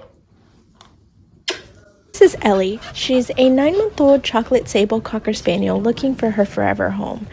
Ellie's a high-energy dog that needs another high-energy doggy sibling and an active household that's willing to make her part of their everyday life. Ellie likes to play outside in the backyard with the ball. Her favorite things to do are to play in water and go to doggy daycare or go to the dog park. Ellie walks well on a leash and is the perfect dog for an active household. I'm Sophia, and this is Mr. Buttons. He's an 8-year-old male Cocker Spaniel, and he's very sweet. He was surrendered by his owner due to illness, his owner's illness, and it's clear that he wasn't that used to going on walks, but now he cannot get enough. He loves going on walks, loves being outside, looking out at the world, looking at people. He seems to be very good with other people as well as other dogs, and he's just a huge sweetheart and really loving and kind. He loves belly rubs and he loves to sleep. Everyone, this is Puppy. He's a 5-year-old Spaniel mix. He was surrendered to a booking shelter and he just got married recently. That's why he wears this amazing coat. So he's very affectionate, very sweet, loves to be around us, but doesn't mind waiting alone if we have to be out. He's really obsessed with walks, and although he's not a really sociable dog, he's pretty nice and chill around other dogs and people with our guidance. He's also really smart, listens to our commands really well, and, you know, overall a really nice guy. He's really looking forward to find his forever home. This is Nero. He's an 11-year-old Cocker Spaniel that was picked up by the New York City Animal Control a few months ago. He was tied to a pole. He's a really friendly, loving guy. He loves playing with tennis balls and toys. He's super good with other dogs. And he's really easy to get along with and just has lots of love to give. He's a really good boy, very gentle, and will be a great companion to someone. This is Macho. We call him Macho Man. Say hi, Macho. He's a 3-year-old Cocker Spaniel. He is very shy at first, but once he gets to know you, he is really good. He prefers an adult-only home, since, like I mentioned, he is a little shy. But as you can see, he's very nice. He loves his rubs. He loves his toys. He loves to play, right? Also, he would be okay with another calm dog. He was surrendered to the Brooklyn shelter, but now he's looking for a forever home. This is Chewy. Chewy's an English Cocker Spaniel surrendered to the Staten Island shelter and would do best in an adults-only home. Chewy is 11 months old and loves going for walks. In fact, he goes for 3 walks a day. Chewy loves meeting new puppies on the street. Chewy's everybody's friend. He also has a favorite coffee shop that he goes to every morning. He likes to say hi to all the customers.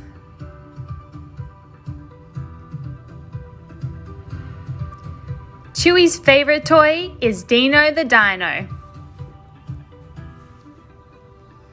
He's also learned how to shake.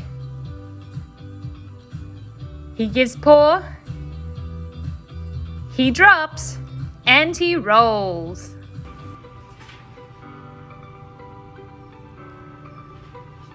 All this learning makes Chewy a very tired boy. If you think you could give Chewy his forever home, please contact Abandoned Angels Cocker Spaniel Rescue. Hi everybody, I'm Victoria Clark and this is Ali. And we are so excited to be a part of Broadway Barks Across America this year. We also want to talk to you about a fantastic shelter that we know very well called Yankee Golden Retriever Rescue in Hudson, Massachusetts. Yankee Golden has found forever homes for over 5,000 dogs in the past 35 years. We were very blessed to get Ollie from Yankee Golden 3.5 years ago. He came to us all the way from China, and he's the best thing that ever happened to us. Take a look at these beautiful dogs from Yankee Golden, and thank you so much for being a part of Broadway Barks. Hi, my name is Allison McKenna. I'm the Executive Director of Yankee Golden Retriever Rescue here in Hudson, Massachusetts. We rescue Golden Retrievers wherever there's a need, both in the United States and internationally. We pride ourselves on the level of care we provide, especially for senior dogs and those with special medical needs. This is Kate. Kate is a 56-pound, 8-year-old spayed female we rescued from Turkey after she was abandoned on a farm. Kate, although she's 8 years old, has a playful puppy-like personality and loves to play with her toys all day long. She's also super cuddly and affectionate. Mona and Leo were surrendered to us after their owner developed health issues and could no longer care for them. Mona is a 90-pound, 3-year-old spayed female who loves everybody she meets and especially loves children. Leo is a 4-year-old neutered male. He's about 100 pounds. He loves to cuddle and enjoys being around his family and loves everyone both big and small. We would love for Mona and Leo to go home together. Hello, Audrey McDonald here, Broadway Barks, and I'm here to talk to you about Adopt a Boxer Rescue. Adopt a Boxer Rescue is an all-volunteer charitable organization formed to rescue, rehabilitate, and rehome unwanted and abandoned boxer dogs. They work in many states: Connecticut, Delaware, Maryland, Massachusetts, New Jersey, New York, Pennsylvania, Northern Virginia, Washington, D.C., and Rhode Island. And their mission includes hands-on rescue as well as education. Oh, boxers are so cute. AABR is a collective effort of volunteers working together. Please adopt a doggy or a puppy. Hi, my name is Dawn Karam, and I am a volunteer with Adopt a Boxer Rescue. We have been rehoming unwanted boxers since 2004. Our boxers come from large city shelters, rural Arkansas shelters, street dogs in Turkey, and Amish puppy mills. We rehabilitate and rehome unwanted dogs in the Northeast. We are an all-volunteer-based rescue that puts our heart and soul into everything we do. We also help with spaying and neutering of boxers who have families that can't afford to spay and neuter them because of the high cost of vetting. This is Zoe. Zoe is great, looking for a nice young family of her own. Loves kids, loves people.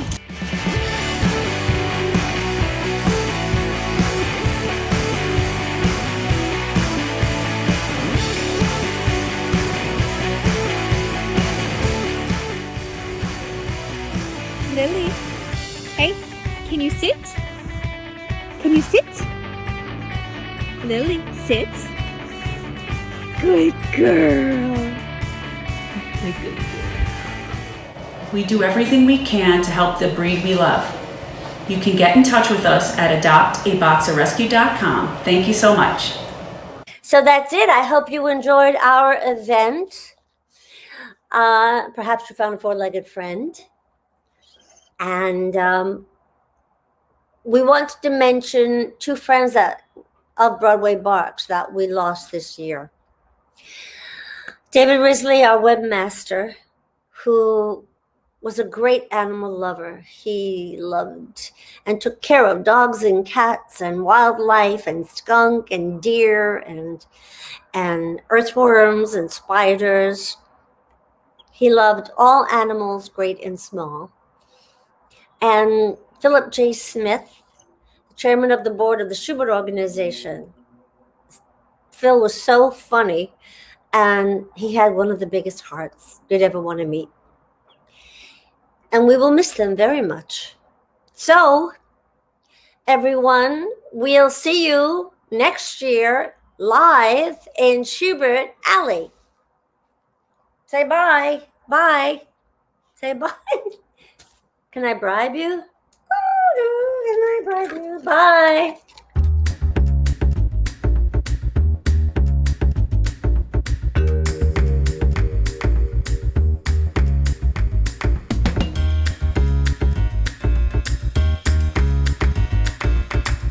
Hi, I'm Patty Sacenti, one of the producers of Broadway Barks, and this is Herbert.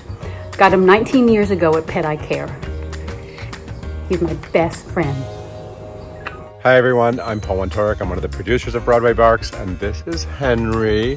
And we just celebrated 7 years together since that beautiful day that we met at the Bidewee in Manhattan. He is the best. Adopt, don't shop, please. Love you.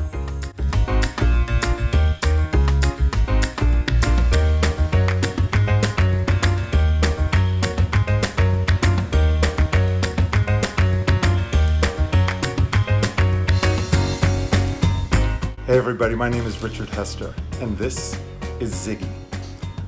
He's doing one of the things he does the best. He came from the ACNC in San Francisco in 2007, and he's been with me ever since. Hi, my name is Scott Stevens, and I'm one of the producers of Broadway Barks, and these are my family members who adopted me. This is Lena. She's 17 years old, and I got her 15 years ago from Russell Refuge. And this is Jordy, and I found him on Pet Finder, and he's 12 years old. And they really are my best friends. Thank you. Thank you for helping us. Thank you for watching. And thank you for rescuing.